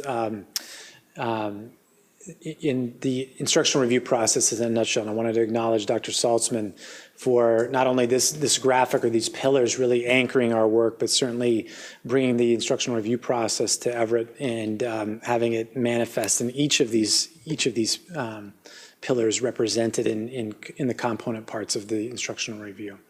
So with that, we'll invite your questions if you have any. Thank you. Questions, directors? I had an observation, which then led to a question. As I was looking, I did not have, thank you, Heather, for being here too. That was great to hear from a principal. So I've attended two, and I did not attend Monroe's, but I was noticing on the rocks that there were some similarities between schools. And it just got me thinking, how does this work that you're doing roll up to the director level in terms of ways that we can support the work additionally?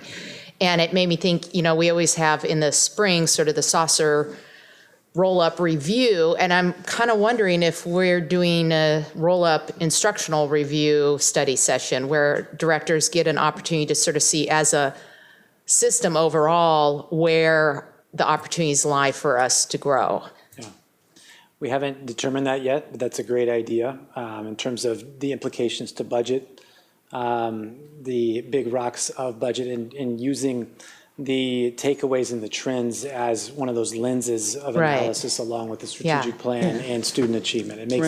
It makes sense. I just think of opportunity to share that with directors at some point. Just a point of privilege. As we do the instructional reviews, things will come out that we'll need for this system that are also cost neutral, but also, like, for example, the assistant principals in schools or reading coaches in schools. So this, just to add a minute of this part, first of all, thank you for your presentations. But what this does is it brings a culture of excellence academically, and then parlays everything else that's happening in the buildings. But the thing that we'll present at the end will be the action plans are driving the work. So you'll see the action plans at the end of the year. Giving you an example, as this progresses, in past experiences where 58 schools over a 5-year period went up 5% each year, and graduation rates sustained at 99.2% in 8 of the high schools because of the work that you're doing here. You saw Heather's, presentation. So the principals grow from it, staff grows from it. You're seeing how we build capacity, and kudos to our district office because, for example, if I take Jeff Moore out to a building, He sees the process. Mike Gunn goes out, sees the process on the other side. So what will happen is, as we continue going through this work, and especially speaking to the board and to the public, you're identifying needs that we need for the system, and then also taking that academic pieces to grow, because there are similarities if we're trying to improve our reading or trying to improve our math, or we talk about science over time. It's building capacity in our building because it's the same. We have different lenses, but you see the capacity of, how we help our teachers, how we help our academic coaches. What we'll do is two things will happen. The action plans are going to be public for us to share with principals as they do now, and you'll see them as a board. And also what will happen is, as we get into standards or academics, or when the students take their tests, okay, and the end results, even though they come out late in the state, you'll see where the growth is. And the measuring stick that we're doing is based on where we are now and how do we improve that practice. And that's where it just morphs of, what we need from the board. And just, again, to the board and to the public, when you have board directors coming to an instructional review, how rich is that in public education that our own board directors is participating in this process, because they see the same lens that we see. You cannot do work in isolation in public education anymore. So this work is a model where people come into the schools, they work together with the principals, and they give the plan to improve.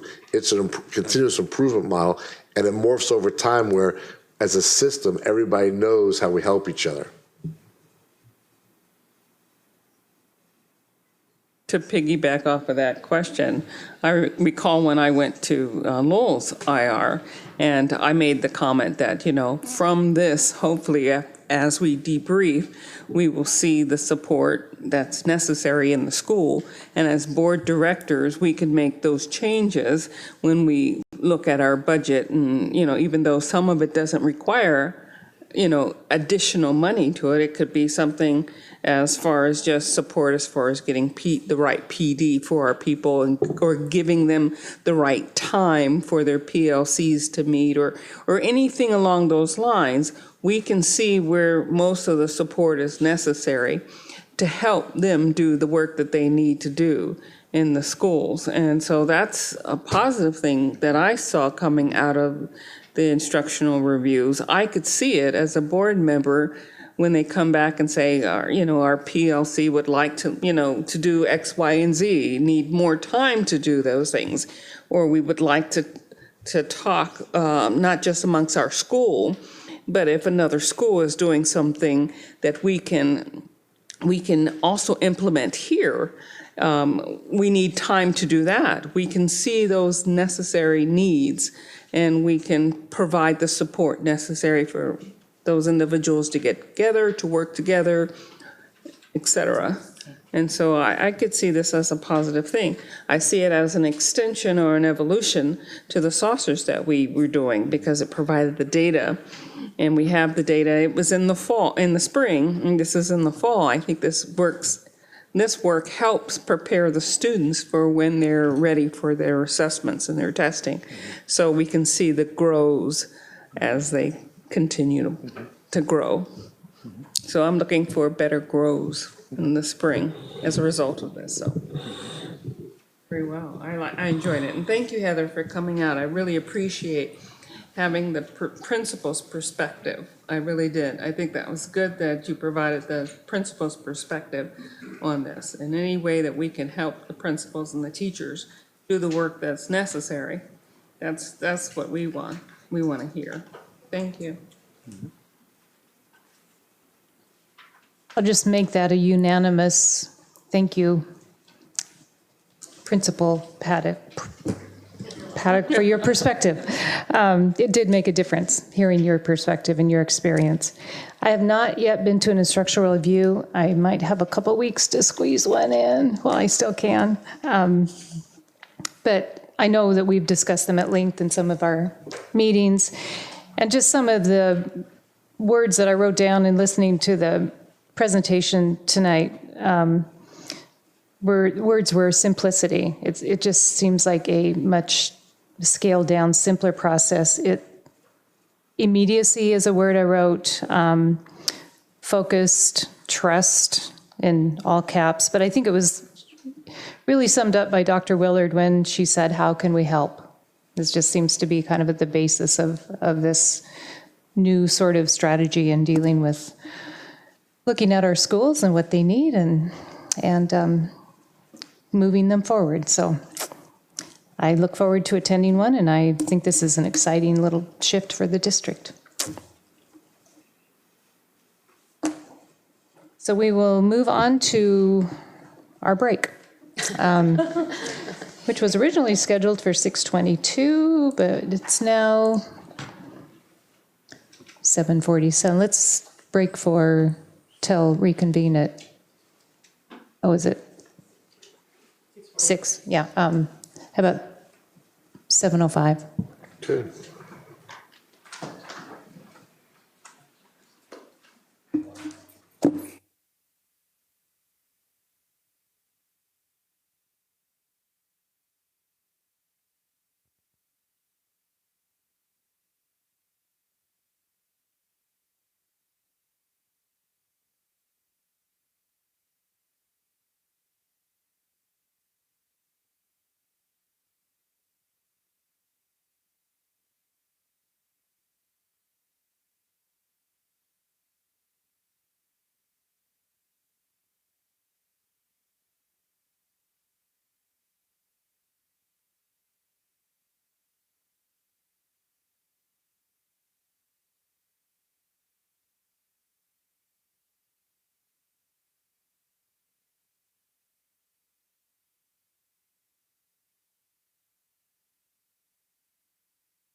We'll go ahead and reconvene. Moving on to Section 11.02, fourth quarter financial update. You don't look like Ruth. Yes, I'm here in place of Ruth, and Okay. I will try to serve her well. Actually, Director Andrews, it's only apropos that we round out your career as a board member with fiscal reports. I think that's true. So briefly, we're going to go through the fourth quarter financial report. And if you recall, when we create our year end, we put all the information into a state document, the F-196, and we submit it to the state. And this is a brief summary. All of the projections and our work up to this point make this somewhat anticlimactic, but this is kind of closing the book. The exciting part, and I think we can provide you a copy in the spring, Director Andrews, is when we complete the CAFR, which is the robust version of the year end. Thank you for offering, because I was going to ask anyway. So we're going to go over the general fund and then the other funds. Our general fund, we did end up with $317 million in revenues and $312 million in expenditures. You'll see that we ended up with a ending fund balance of 10.6%. I think in our budget we had budgeted 10.2%, so we're 0.4% to the advantage. There's some information here as well as in the four-year fiscal outlook to talk about that. The good news also is that 7.6% of that is unassigned, so it's a healthy fund balance, not committed for other uses. Nevertheless, so that 3% restricted, I'll show you a little bit of what that's comprised of, but a lot of it has to do with categorical carryovers as well as transportation carryovers, and we anticipate that much of that will be used in the current fiscal year. This is our final version of the annual FTE, the by month, and you can see that we do continue to grow. The annual average is what our funding's based on, and that's why we always wait for January when we do our projections to have the best information from the state. We are a little bit below the budgeted FTE, and a lot of that has to do with some of the state laws on how we report enrollment in certain areas where for a class it was 0.2 and now it's 0.18. So some of the nuances of that, as well as more part-time students in the secondary, and that's kind of a direct effect of how we report them when they're not there for the full 6 periods. Our total revenues followed a consistent pattern, and it does include each year when we transfer in the funding from the Capital Projects Fund to do building improvements and technology work as required for that use. So some of the main carryovers we have mentioned to you on occasion. The good news is the transportation funding, we are able to carry that over into this year. As you recall, McCleary provided a significant influx of transportation funding for salaries, and it wasn't until this fall when we finalized the contract with Durham, and also you'll see some of those expenditures come down. We'll also be able to possibly take an indirect at the end of this year. In other words, that funding is with us for a while, but it's not a sustained funding level because we'll go back into the model of being funded at a level that's based upon our prior year expenditures. We also had, as you know, more success with safety net. I think it was about $800,000 more than we had budgeted, and more special ed enrollment, which does come with expenditures, but that amount was not entirely utilized during the year. Other categorical programs as well. Strangely, you see the word investment earnings, so even a little bit compared to where we've been the last 8 or 10 years does add up with the amount of resources we have. Expenditures, as you can see, followed a consistent pattern. It's funny to note that just a few years ago we were budgeting, or actually 17-18, I think we budgeted total expenditures of about $270 million, and that significant jump to 321 is what you see here on the screen, and that's the influx of McCleary dollars that are being put to use within our buildings. Excuse me, some of the cert salaries, as we mentioned before, the state mix factor did result in us getting lower funding, meaning you're paid by the average experience of everybody in the state, and when you're a district that has more experienced educators, we were short funded. We're finding that we have our experienced educators are retiring, and therefore our mix factor is going down, and we're still getting the same revenue, so that's always helpful looking forward.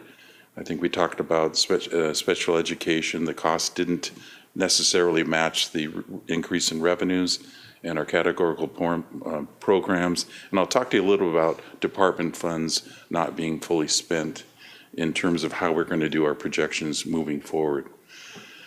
So the ending fund balance of $33 million is good news. You'll see that that contributes to a better long-range position from what we showed you during the budget process.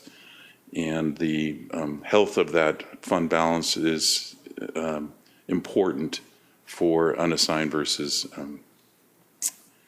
those funds that are committed. I think you know this from past experience, but our restrictions really are the things that are required by law to be used in a specific way. And it also includes all the things that are purchased for school that must be carried forward and booked in the following fiscal year. And I think that we're going to talk in both presentations about fund balance history. So I will refer to this more in the second presentation about the fiscal outlook. But I just want to remind the board, and so did Ruth, that there were periods of time in the mid-2000s when we saw the recession coming, when I-728 funds, that our fund balance was up near 14%. And during these times, in which is, I think, the entire duration we were talking about in agenda review with Director Andrews, we just started dipping into the Great Recession.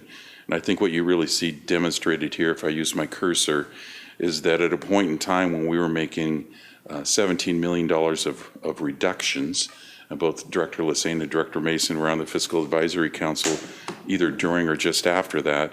And it was this year where we elected, based upon the faith and the commitment that McCleary funding was going to be there, not to make reductions and utilize fund balance. And we hovered at that point, reinvesting, and then began to build fund balance based upon the imminent levy cliff that was being presented to us. So that's kind of the story of the general fund. I think the bottom line is we're in a good fiscal position supporting this year, a little higher than we expected, which is always good, and that's helpful moving forward. I'll move quickly to the other funds. The Capital Projects Fund, as you can see, the revenues and expenditures. We did do that capital budget extension this year. We had seen a lot of the spending related to Tambar Creek, and I think it was North Middle School that really occurred during this fiscal year, so that was the right decision to do. And I think that we're following a consistent pattern here. It always looks odd when we look at revenues and expenditures due to the way we must report them to the state. As you can see, we did get in August the Pathways grant as well as some state matching funds, so the revenues peaked up at that point in time. Similarly, the expenditures, we generally have to book both work that occurs it's 2 months worth of expenditures that end up getting booked in August, and that kind of was the story of our one single audit finding way back that we still don't agree with, but I'm not quite over it, but I will be shortly. Again, a good ending fund balance. We sold both of those bonds last year, pushing up the fund balance, and you can see when those sales occurred and the fund balance again recovered. Debt service fund, again, that's solely for the purpose of receiving funds from our voters and supporting our capital bond payment program. You'll see an oddity here, and that really had to do with some financial reporting in June and July, where we made a correction in August, and that had to do with the way we did the capital bond sale with the refunding component. There was $18 million that was booked in the wrong month, and when our Andy Tress got back from maternity leave and we were looking at that point, we elected not to bring that back to the board and report it and correct it in August. But all in all, what that means is that we are right on target with our budget and where we plan to be for future debt service payments moving forward. The Associated Student Body, it's a pretty standard snapshot. They have spent their reserves down. We feel that if they maintain this level, the pressure to have them further spend it down may not be as necessary as it has been in the past. And their fund balance trends, as you can see, follow a consistent pattern. And we have multi-year compliance. I won't spend a lot of time, but we have to show, the reason we show that is to show how they have been successful at spending them down, particularly at Jackson High School, from 725 down to 433.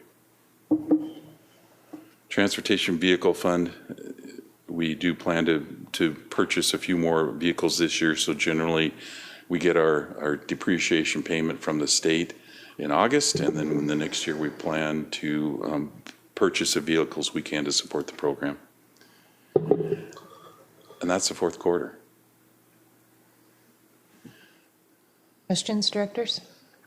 I have a couple questions regarding the general fund. When we start looking at on page 10, when you mentioned additional special education costs did not offset higher revenues, can you tell me if those were related to something that we had originally budgeted for, but yet we did not utilize? We anticipated the number of students and the severity of the students and the revenues that came in and the actual services delivered. The actual services delivered to make the best choices for each student were less than what the actual revenues received. It wasn't something that was removed that we had previously planned on doing for special No, it's just ed. each year and Becky Clifford does a great job of anticipating what the complexion and severity of the students are. And it was different, and it didn't cost as much as the revenues received. But also the work that was done by the Safety Net Committee produced that additional $800,000 in safety net that we weren't anticipating. As well as under the categorical programs revenue, we were not fully spent.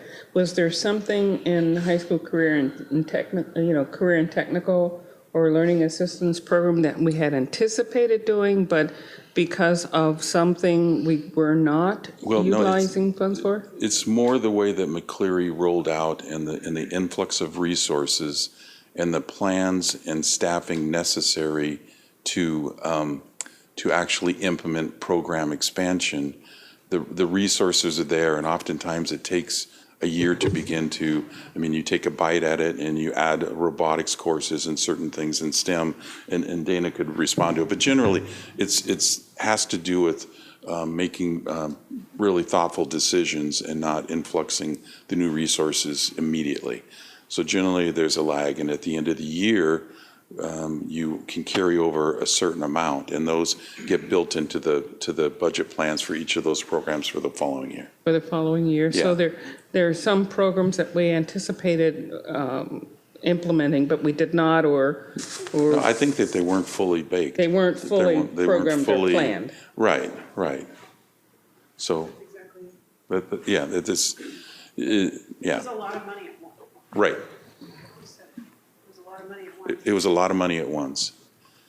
And it takes a while to be thoughtful about that, and there's no risk in being thoughtful about that, adding program, testing, re-engineering, and implementing in the following year. It isn't something in which if we did not use, we would not get in the future or something like that? No, it is not that circumstance. And we spent down to the carryover. Right. So you're allowed to carry over We are allowed a to carry different amount over for and each still be able to program, use. and you make sure that you accomplish that goal. Thank you very much. You bet. Any other questions? Okay. Now for something completely different. Moving on to the fiscal outlook. Whoops, yes, if I open the right presentation. I did appreciate you providing the information in the Friday report about our district not being alone in having some higher fund balances. Correct, At correct, the end of the year. correct. Okay, so this is going to be kind of a two-part story. One is a reflection back. It's reminiscing with Director Andrews, and kind of where we're going is I think we different. need some mood music. I know, it's so quiet, Jared. Okay, all right. All right. So, I think it's easy. I mean, I would say for Directors Lassane and Mason, you've experienced this tremendous season of volatility in our state funding, and so this is a little bit of memory lane. But if you think back to 2015, and this is after we went through the Great Recession and cut 17 million, and the federal government gave us ARA funds, and then the state supplanted the ARA funds, and then we got to that point where we were dipping on 5% in terms of moving forward. And as we began to look out in the future, there were two major variables back in 2015. One was the capital levy. And with the great support of our community, fortunately that passed. But had that not passed, not only we would not had one-to-one, but all the programs that were being covered by the prior levy would have come at a big expense to us.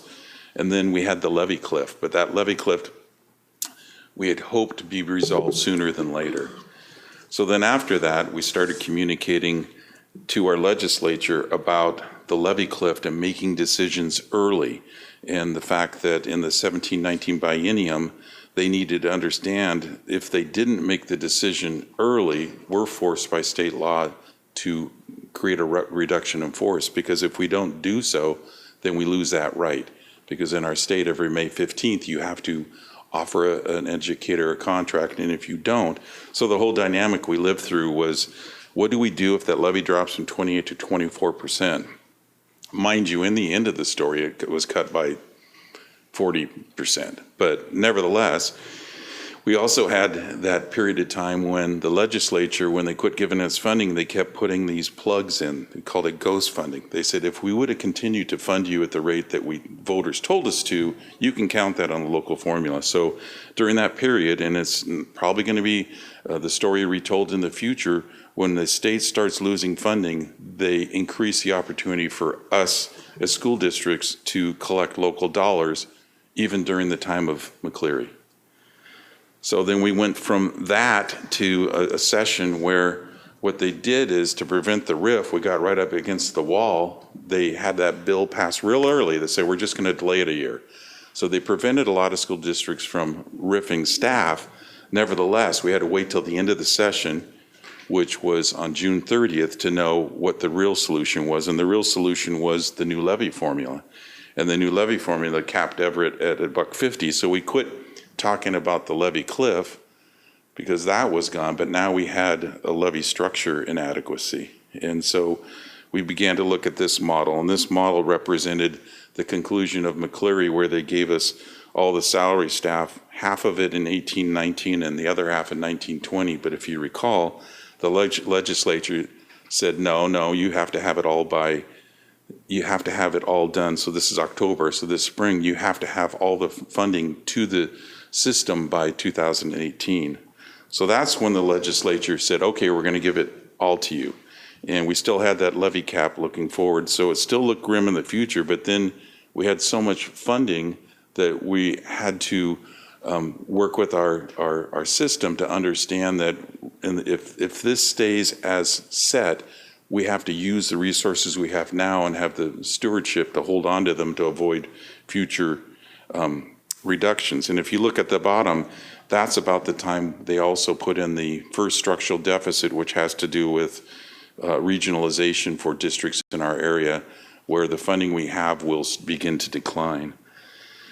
So I'm sorry if I'm causing misery, but when you get through that, when we finally got to the March 2019, we knew that we had a sustainable path, but that we also had to deal with the significant increase in market rates. When OSPI decided and affirmed that this initial salary cap wasn't existent, we were in bargaining, and we have a lot of memories about that bargain. And what we ultimately needed at the end of that bargain was for the state to fix the levy, which they actually did and allowed us to have access to the full financing that our voters provided to us again.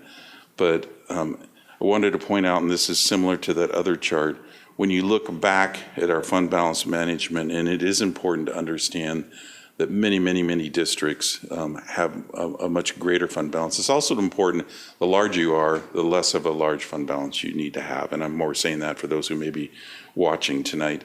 But in terms of our fund balance history, this is a story that allows us to have good bonding rates because they watch and they see that what we've done really is consistent when they look back at what we told in the years before that, and the fact that we built fund balance is a really strong statement for us. I think if we were to summarize what we have learned is just that they are in a circumstance, and it's probably true, Dr. Saltzman in Florida, where it's just-in-time crisis aversion because it's that very crisis that causes them to actually get together and agree when they have differing opinions. And that's really what we saw throughout that. We saw government shut down on the toes of 15 and 19. We saw 2019, they ended on time, but they didn't fix the levy cap, and they didn't do that until the 2020 session. I'm starting to get a little bit too detailed there.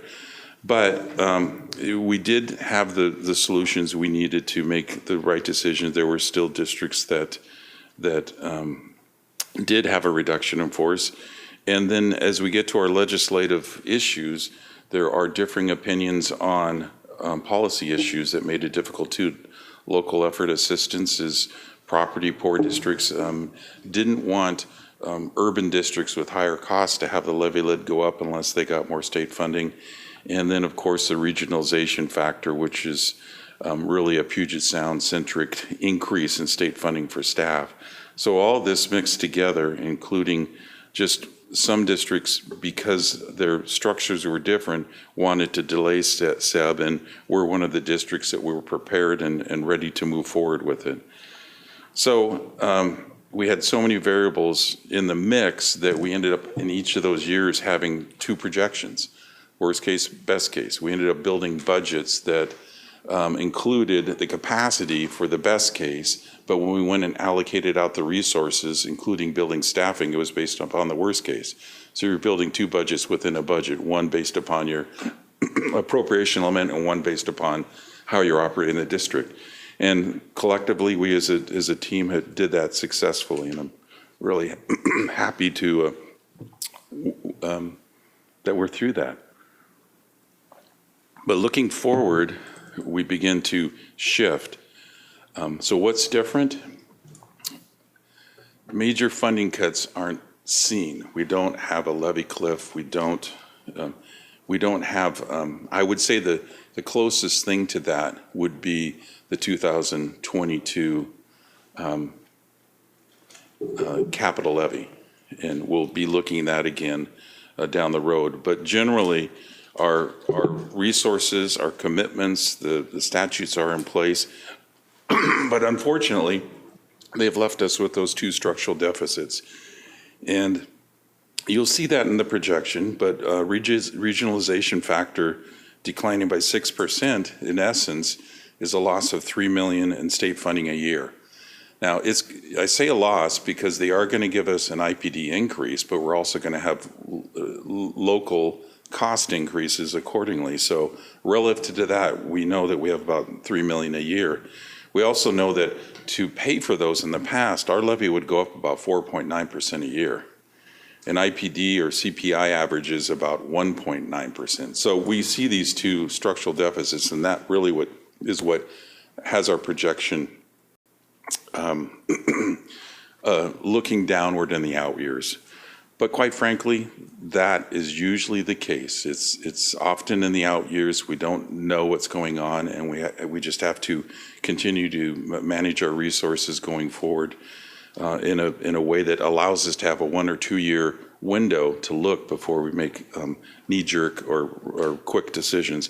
But also, more predictability allows less conservative estimates. So realizing that even a 0.5% swing is a $3.5 million variance.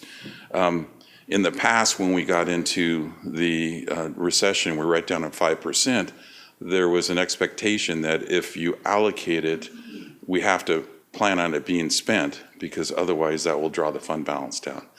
Well, when you do that in reality, it doesn't get spent throughout the system. You have vacancies beyond what you may have imagined. And so the art of projecting is to what level of conservative nature, to what level between worst case and best case outcomes are you providing? And we're in an environment now where we've built our reserves up, and you can also see that the last 2 years we've had a planned spend down that didn't come to fruition.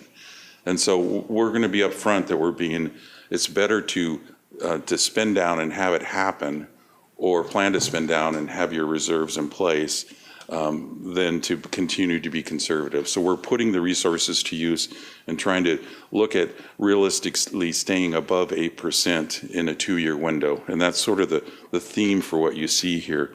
Also know, when we end the year with a 10.6% ending fund balance, the next day, with the increase in appropriations, that becomes a 10.1% fund balance.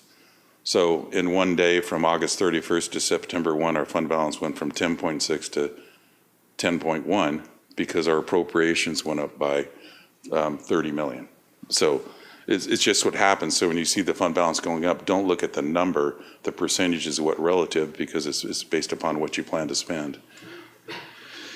So our assumption is more or less status quo. We're assuming that the legislature, and when Dr. Salzman and I listened to a report from WASA and some of the legislators, we see our state revenue projections are still positive, and they're just above keeping up with the maintenance level. And I think we remember the maintenance level is increased enrollment, increased cost, all the state allocations. Before they even begin to spend money, they have to take away what's going to cost them to operate in the next biennium. So we're assuming that the federal funding is going to be flat, that we're going to not be reduced in terms of state funding based upon our current commitments. We're going to assume that the significant shift in market rate salaries was in response to a moment in time with McCleary, and that we'll return to a more historical pattern of 2 to 3% of salary increases over time, which again is above what the state will fund because they've capped us, and we're not going to get new revenues to support that. But all that's built in here. And we're fortunate that our local SEB impact is modest, and a lot of it has to do is while salaries are known to be higher here, in other places that same resource is used on more staff. And that more staff is not going to be covered by SEB funding. So there's districts that have a greater SEB impact. So there are efficiencies with the way we're structured in terms of the amount of staff we have.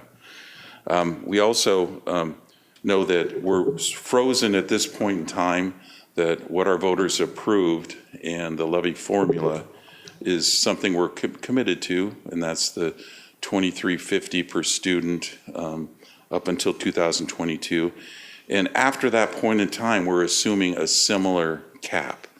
But there is a possibility, and there may be a need, during the last legislative session, we're capped at $2,500 per student. The legislature made one exception for any district over a certain size, happened to be Seattle. So one thing that can happen between now and then is that they make districts over 20,000 or districts over 15,000. So we don't know that future, and we're not predicting. But when we look out without another fix or a decrease in programs, that's more or less what we have to look to as some of the positives that could happen. And hopefully that we are entering a subtle recession and that we don't have to deal with that at that point in time. We're also assuming that we're following through with our professional development plans and that our long-range curriculum plan is funded. I think I've covered most of the content of this. It's really talking about here about some of the positive factors that have helped our projection. So when I show you the line of what we thought in August, I think I've covered being conservative, having a higher starting fund balance, having lower staffing costs that we're already seeing. So there's positive elements in what we're looking at. Kind of the bottom line is that we think that about a $1 to $2 million cut for the following year is prudent to plan for. And that's a process that we just talked about today in Cabinet beginning. It doesn't have to be as aggressive. We'll probably do our work in January. I think I have a budget development update with you early in February and our workshop in March. So I think we're, based upon all those favorable factors, we're projecting a higher fund balance moving forward. So as you can see, pending new resources in 2023 from a levy, we still are a couple years away. We're projecting this year to move down towards 9.2, and it's next year we're going to look at through the year and thinking that 1 to 2 million, which when you're in a system that big, belt tightening, I think Dr. Saltzman has affirmed is a good thing to do every year, because you got to make sure you're being effective with the way you're using resources. So I think I've talked about favorable factors and unfavorable factors. Really, a lot of good things can happen. We are appreciative that we have most of our labor agreements after the next biennial session, so the predictability is fairly good. Educational programs levy, and we do a favorable factor will be the passage of the bond, because if it supports the regular upkeep of buildings and the types of things that can happen in those, for example, those 3 aging elementary schools, that'll fall upon the general fund to fix if our voters, enough said, but it's an important bond not only for our buildings but for our operations. I don't want to talk about the unfavorable factors because I'm an optimist, but they're there for you to see.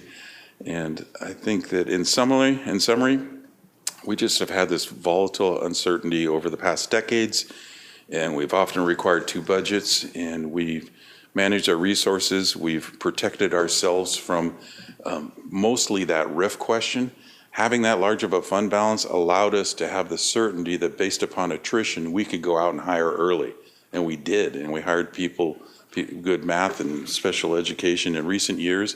With that fund balance, we've been very successful at staffing with quality staff. So a lot of good things have happened. We're tweaking the way we're looking forward. We're going to take a little more risk with that fund balance and put our revenues to use. And barring something else, the following year, we're going to be talking a little bit more heavy about the type of reductions in the $5 to $7 million range. Not this spring, but as we get into next year at this time. So with that, are there any questions? You have a question? No, go ahead, Director Hussein. When you start looking at, on page number 14, you look at the assumptions that we have. When you start talking about salaries and benefits in that particular category, and you say that we're looking at when you start looking at what we can take from our fund balance in order to compensate for salaries and benefits in the future, you said something about, if I'm correct, if I remember correctly, 2%. When you start looking at that 2% growth and reduction, and is that what you look at as far as maintaining that fund balance at a certain particular point in time, that fund balance could shift up and down 2% when you start considering salaries and benefits? No, I think what I'm assuming is that public schools annually are in the position of labor of management of making adjustments in the 2 to 3% range. If you were to look backward, we did 15.5% last year. We're saying that going forward, we anticipate, and right now we have the commitment with our largest group for 3% going into the next open agreement. And so we're assuming that stability is in place. And by the time we get there, collectively, we'll know with our bargaining partners what our future looks like. And we'll know, whether or not it means reduction in FTE and what sort of, how we're going to approach that problem together. So when you get to that point, you either have increased revenues or you have, I'll say, decreased staffing, because we can do certain things for 1 year, like defer curriculum adoptions or defer, or, you can do certain things to hold off a year. But I'm just saying that the 2% or 3% really is what we expect to include in the projection. Okay. That was a long answer, but. I understand. Oh, I don't understand, but I'm trying to understand. But when I start looking at on page 18,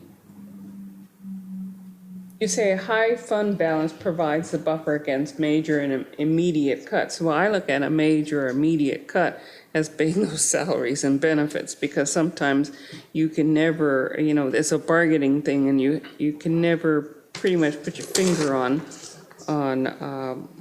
what's going to come out of that, and if I could see my fund balance shifting 2 to 3% and having it be the buffer during that particular time, then I could then use that fund balance, because right now we have a policy to keep above 5%, but I could use that fund balance as a decision point as to whether to implement new programs, maintenance problems that we may have at any individual schools. But the question that I have, something that I can never rely on. I can't rely on my legislators providing me any kind of relief, because they haven't in the past done so when we need it. It's always been one of those things where you have to go and beg and borrow and steal from them in order to get something. But my concern is when that fund balance gets to 10%, you're holding on to so much money that it could be used when we have to consider salaries and benefits when it's time for bargaining with our union group, instead of implementing new programs and things along those lines. So when you say a budget and a salary benefit, are you looking at a 2 or 3% growth window coming up or down to help us decide how to best utilize our fund balance? Because our fund balance right now is at 10%. That's high. But So right now, our fund balance of 10.6, and what this chart represents, changing nothing sustains us for 3 years without adding program and without cutting staff. And what we're suggesting is, now that we're through the significant volatility, we still have a structural deficit ahead.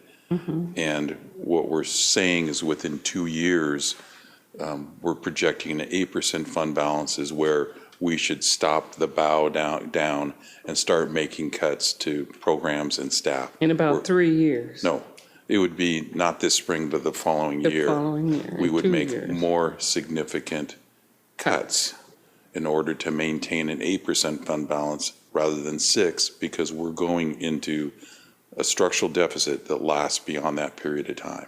Okay. And we'll know more. Time is more. So I was talking about salary increases. When I talk about lowering the fund balance by 2% in this environment, that's our recommendation to maintain fiscal stability, and each year we'll reassess this.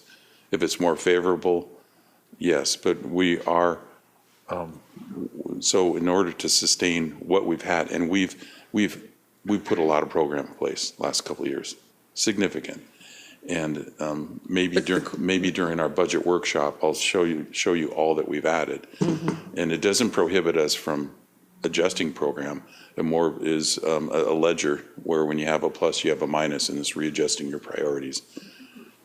And so aside from adding, if you add a program now, then we're going to have to reduce someplace else, or we're not managing our fund balance over time. And if we're successful with the bonds, we're going to have good bond rates. And so we're moving from a 10% over a couple of years down to 8%. And we'll be wanting to pull the boat up at that point in time if things don't change. Sorry, I'm trying to understand. I'm trying to. Happy to help. And I have a question and concern. My concern is your levy cliff PTSD at this point after what you've been through. I really appreciate the stability, or it's never going to be stable, but just the lack of huge volatility seems to be a little bit behind us right now. I had a question. Where are we with the benefits in terms of, you said that we're about $600,000 lower than anticipated, but are we paying out in our district? We believe that instead of about a $800,000 additional district cost for our employees, it's about a $200,000 based upon the complexion. Again, other districts that have more part-time staff, right, and they're just in a more difficult I understand circumstance. how that could be. So, I mean, if the legislature, I think one of the things that people, and we're getting into the legislative advocacy, is really talking about simple changes that would mitigate that to some extent. Yeah. Okay. Thank you. Thank you for the historical perspective. One thing that hasn't changed over 12 years is the uncertainty of funding. You remember a few years ago when I remember showing the Carol Whitehead slide, and invariably in 2 years, and I say this at the city too, it always looks grim, and the system, have faith, the system will respond. And that's our job, to keep communicating, advocating, and making sure that our students are held from harm in that process. Okay? Okay, thank you. I'll sit down and come back up. Although I think we're moving on to section 12.0, there is no unfinished business, so we are on to section 13, approval of legislative priorities. Let me turn around. Yeah. Okay. This can be very, very straightforward. I even mentioned during the agenda review, if the board elects, we could tentatively approve this, but the intent is for you to see the modest or minor changes that have been made to our legislative priorities from last year, and just some context that we're learning about what Olympia is feeling right now. And I think it's probably a little bit self-evident. This is the short session. This is intended just to make adjustments or corrections. However, they've done some bigger changes in the last 2 years in the crisis mode. We don't anticipate a lot happening. We did attend a meeting where we know that the revenue projections in the short term continue to support positive results, but we know in the long term they're beginning to decrease. So the likelihood of them investing significant funds based upon the outlying projection is probably limited. We also know that we lost a lot of state resources, and while like school districts, when the state is in a different fund, ultimately it will have some impact on what happens in K-12. And we also know that McCleary fatigue, in fact, I suggest that we bar from using that word for at least 1 year. And even our local legislatures, some of them you're friends with, are saying, give us a timeout. And I think what we learned up at that session and talking with a few folks is more or less expressing gratitude, spending some time thanking them, and then not letting them forget that in the future, here's some of the things that we continue to need to work on as advocates for education. And so if you were to look at last year's, as far as the title plates, the only thing that we really deleted was the K-3 class size compliance. And that was something that aligned with other districts, and it was, if you don't fix the levy, at least allow us to put the K-3 dollars to use to span that time. They did fix the levy. We are compliant. I think we're short 3 classroom spaces this year, but we're working on strategies. And the other thing that we modified is they did fix a levy formula, but now what we'd like them to do is to fix that CPI growth factor to allow our, outside of these next 3 years, to allow it to keep pace with what actual increasing local costs are. And then our ever-present request for constitutional amendments to both a simple majority as well as updating the straight construction formulas. And I think Mike would raise his hand, yes, please, for all of that. I think we all would going forward. So I think just reminding the board that there has been increase in special education funding, but there still is, based upon OSPI's own estimate, somewhere between 250 to 350, some say 300 to 400 million, short of the actual cost of special education. So the light blue square is what our local levy is paying for, our decreased local levy. And I think that what you see in those dark percentages is the percentage of local levy that's committed to that. So one of the things they could have that helped us this spring is, and there is a discussion about our local levy.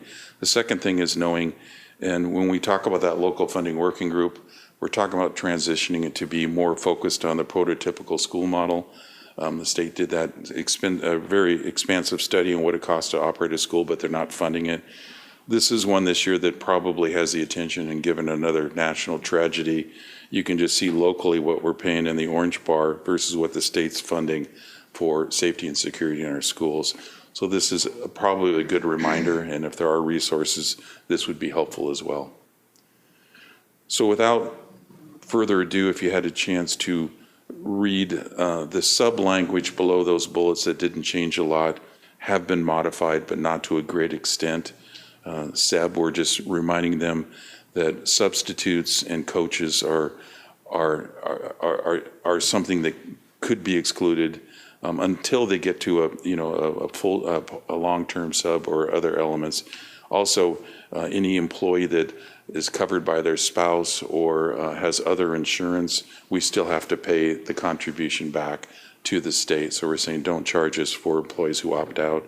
High cost of living increase. It's difficult to be with we're a have and there's have-nots, but what we're trying to communicate is raise all boats around us, don't necessarily take our levy down. So that's what is our structural deficit. Staff-wide mix factor, we're working in the right direction, but we still, with our attractive salaries, we still have a very seasoned staff, and so that would be helpful for them to implement that. And then the levy formula, again, is just the CPI. Our construction requests have not changed a lot, and so really, it's just a update to last year's legislative priorities. And I thank Director Mitchell for meeting twice. I thank cabinet members for looking at it with us. And we propose this to you either for action tonight, or we can come back on December 3rd if you have changes that you'd like to make. Thank you, Mr. Moore. So we could go ahead and approve this tonight if we so chose to. It doesn't require a second reading. It's just, not, okay. It's been for the. Directors, do you have questions or discussion about the slight change in priorities? And do you have any feelings towards just going ahead and approving these this evening and moving forward? I make a motion that we approve the legislative priorities for 2020. Second that. Thank you. It's been moved and seconded to go ahead to approve the legislative priorities as presented. All those in favor say aye. Aye. Those opposed say no. They are approved. Thank you. We'll miss you.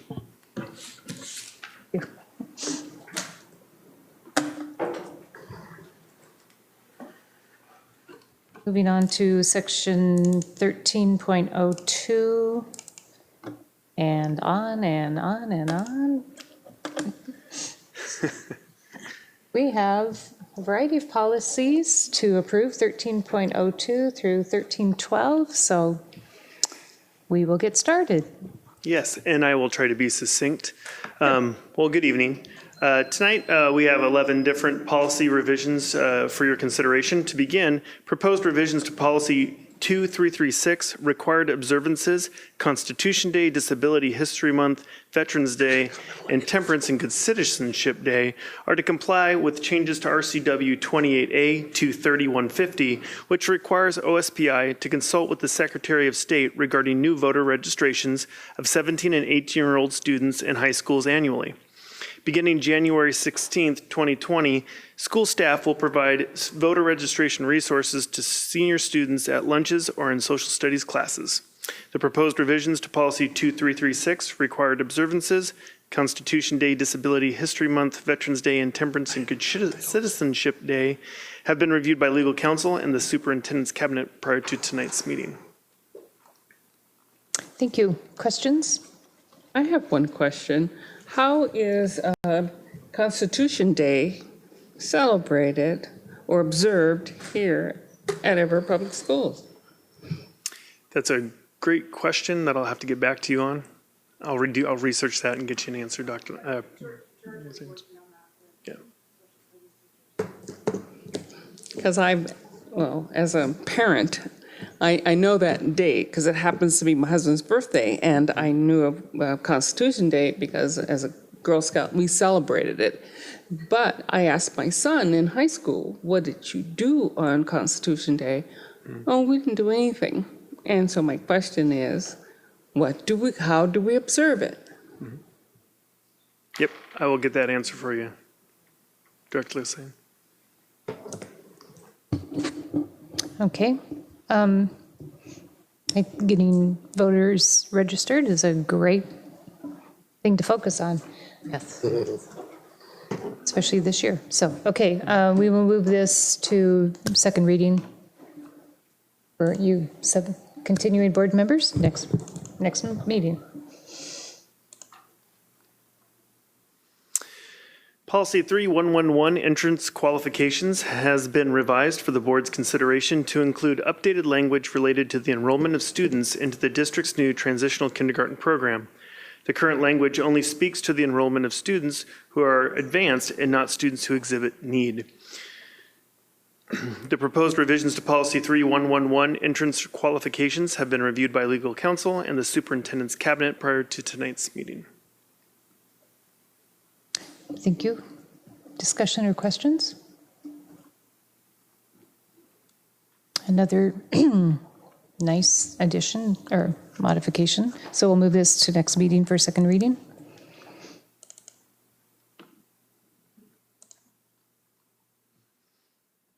Proposed revisions to Policy 3121, enrollment and attendance records, comply with the passage of House Bill 1210 related to school enrollment of children from military families and House Bills 5324 and 5325 related to students experiencing homelessness. Clarifying language is being proposed to rectify the possibility of misunderstanding the provisions of the above-mentioned House bills. Revisions to Policy 3121, enrollment and attendance records, have been reviewed by legal counsel and the superintendent's cabinet prior to tonight's meeting. And as you can see in the revisions, the intention of the revisions is to not create barriers for homeless and military children to enroll in school.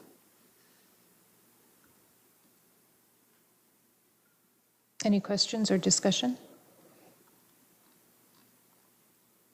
Move this to next meeting for second reading.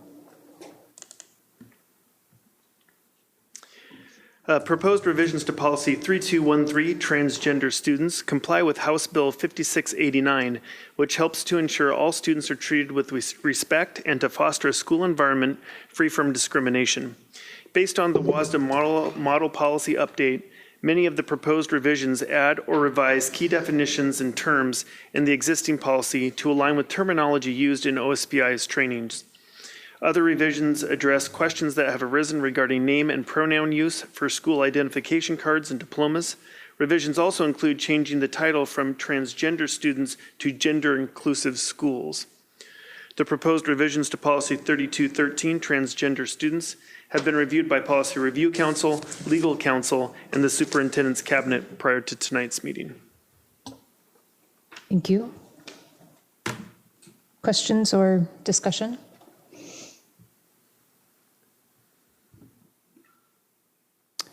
I like the change in title. Okay, we'll move this to next meeting for second reading.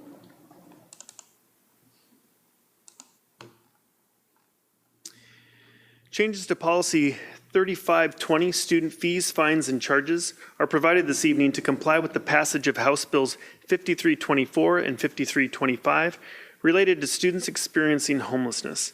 Clarifying language is proposed to rectify the possibility of misunderstanding these provisions of the above-mentioned House bills as they pertain to the collection of fees, eliminating potential barriers to homeless student enrollment.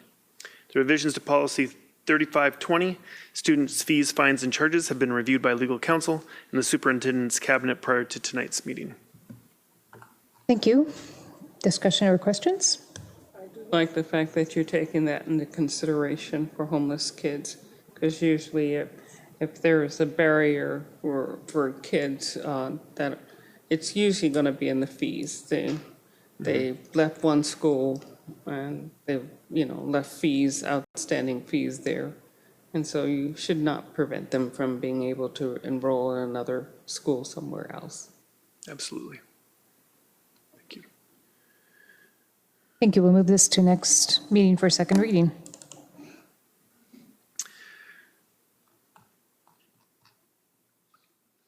Changes to policy revisions on Policy 3600 student records have been drafted to comply with House Bills 5324 and 5325 related to students experiencing homelessness. Again, clarifying language is proposed to rectify the possibility of misunderstanding the provisions of the above-mentioned House bills as they pertain to removing barriers for homeless student enrollment. Revisions to Policy 3600 student records have been reviewed by legal counsel and superintendent's cabinet prior to tonight's meeting. And like Director Lassane points out, this is another barrier that can be created through the system. So, Thank you. We'll move this to next meeting for second reading unless I hear otherwise. Nope, we'll move it.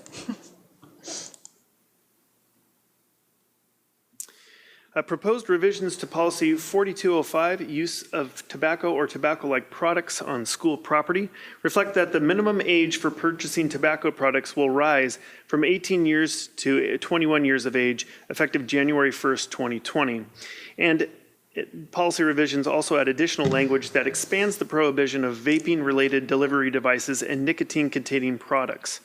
Revisions also include changing the title from use of tobacco or tobacco-like products on school property to use of tobacco nicotine products and delivery devices. And as you may have seen, we had our second of 3 vaping parent awareness nights at Heatherwood on Monday, and very successful. This policy revision is to go in line with the work that we're doing in that area. Now, we have a separate policy for marijuana and other kind of drugs, or is it included in this particular policy? We have a medication in schools policy as it relates to medical orders, but illegal drugs or even legalized drugs that are illegal for people under the age of 21 and illegal on district property, yes, we do have policies on that. Okay, so it's a separate policy other than this policy? Yes. Because you can still find THC in vaping drugs and, and so that's the question. Mm-hmm. Yep. Does it also, that other policy also includes hemp? Other kind of drugs? It's inclusive of all drugs. It just says all drugs. But hemp, as I know it to be, is a fiber, not a hallucinogen. Yeah, but they're different methods of using it, whether it's liquid or solid or... Yeah, use, possession, or under the influence of a controlled substance is a disciplinary action. So that's in a different policy? Yes. Okay, gotcha.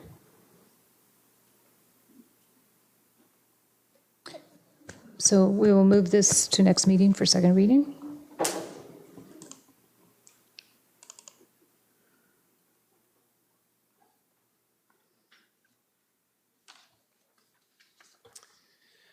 Changes to Policy 4207, Regulation of Firearms and Dangerous Weapons on School District Property, eliminate exceptions that previously applied to employees and tenants being people who use our facilities, to possess a firearm or dangerous weapon on district property, thus tightening our weapons policy language.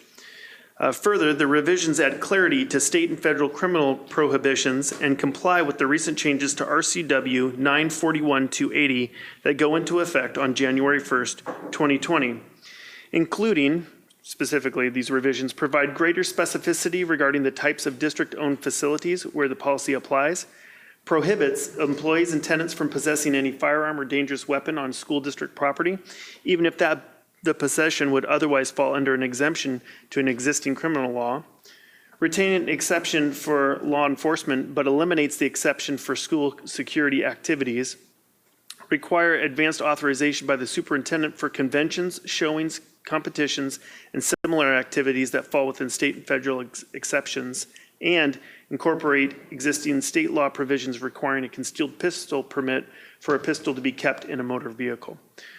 So within the confines of the law, it's as restrictive as we can get without, as good as we can get.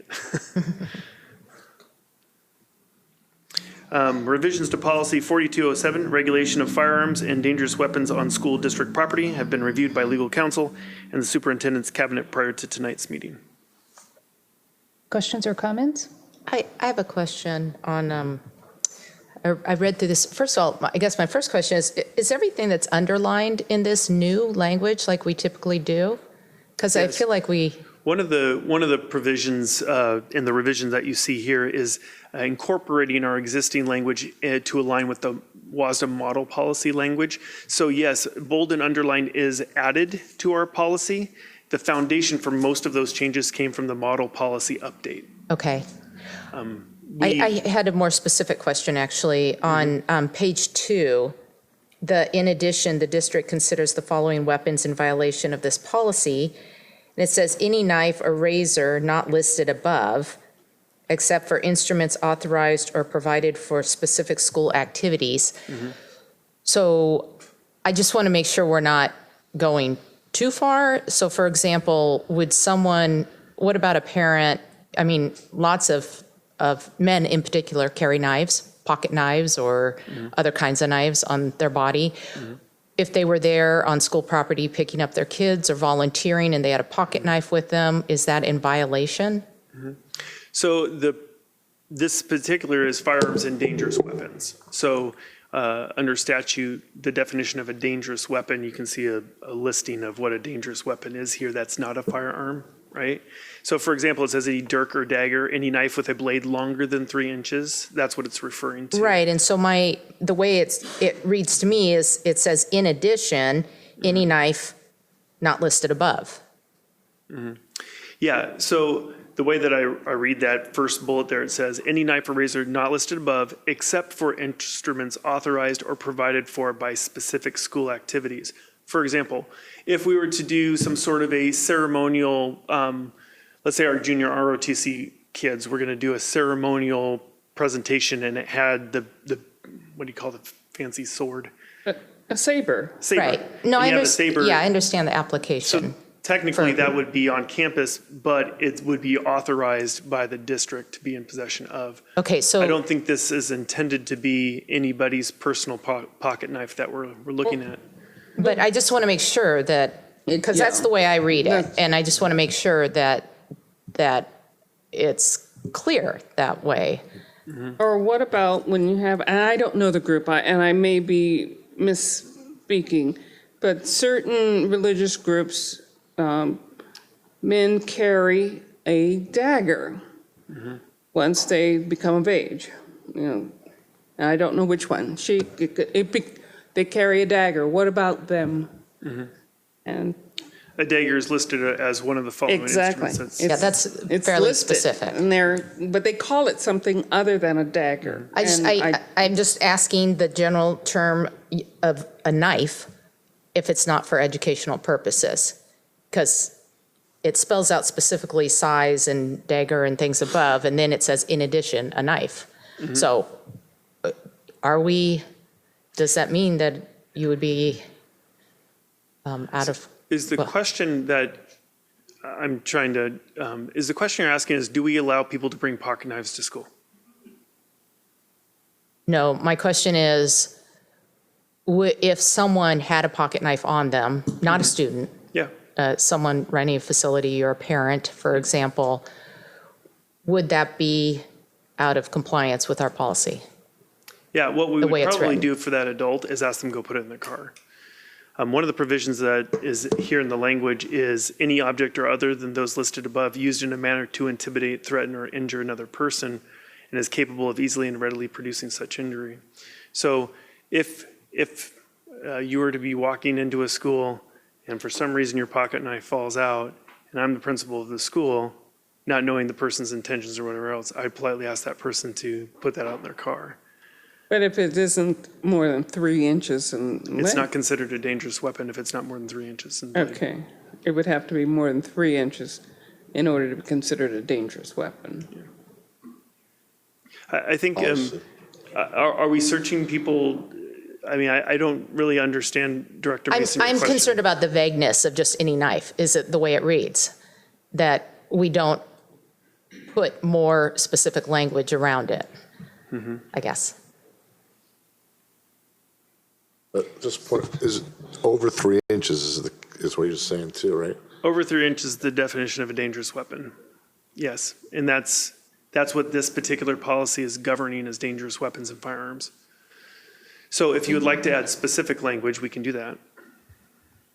I would like more specific language so that if you just have a knife on you, I mean, even a pocket knife, I think it would be, I mean, my personal opinion is to ask someone to put that in their car, it's not the purpose of this policy. That's not the intent of someone carrying a pocket knife, I guess. So I would love to see a little more clarification around just the word a knife, because that could be any size or any shape or. I also am concerned too, because as we get more and more different cultures, diversity growing here, suppose we do get religious groups that carry, I don't know what it's called, but it's like a dagger. And so I look at the word dagger, it could be called something totally different. But there needs to be some clarity put in so that we don't exclude them, because it's something that they wear, just like they would wear long beards or would wear a turban or whatever. They carry a blade. So Dr. But Saltzman, we can revisit that and put that in the fire report, or for next board meeting, let's get with Sarah, just so we get more clarity on it, just so everybody's concise with the policy in our public. Sure. Okay.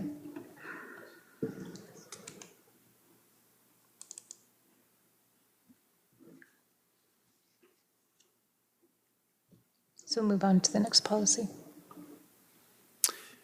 We propose a deletion of policy 5320.3, birth adoption of a child, as the language regarding childbirth and adoption leave is being incorporated into proposed revisions to policy 5320.9, family and medical leave, presented later in this evening.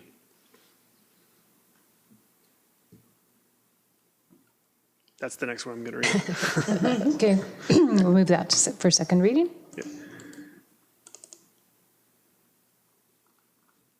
And then revisions to policy 5320.9, family and medical leave, reflect additional paid family and medical benefits for workers due to changes in state law.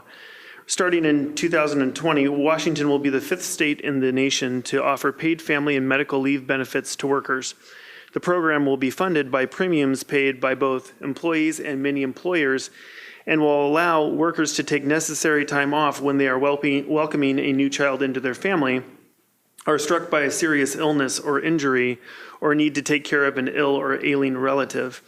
As directed by the legislature, premium payments began on January 1st, 2019, and benefits can be taken starting January 1st, 2020. Importantly, the program is administered by the Employment Security Department, not the school district. Provisions also include changing the title from family and medical leave to family, medical, and maternity leave.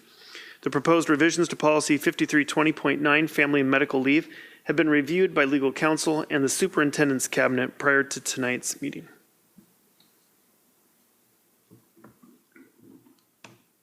I understand the reasons for adding the "and maternity" language, and yet the state law is just called the Family and Medical Leave Act. So to me, it seems a little bit odd to add that maternity into the title, because maternity is covered under that Family and Medical Leave Act.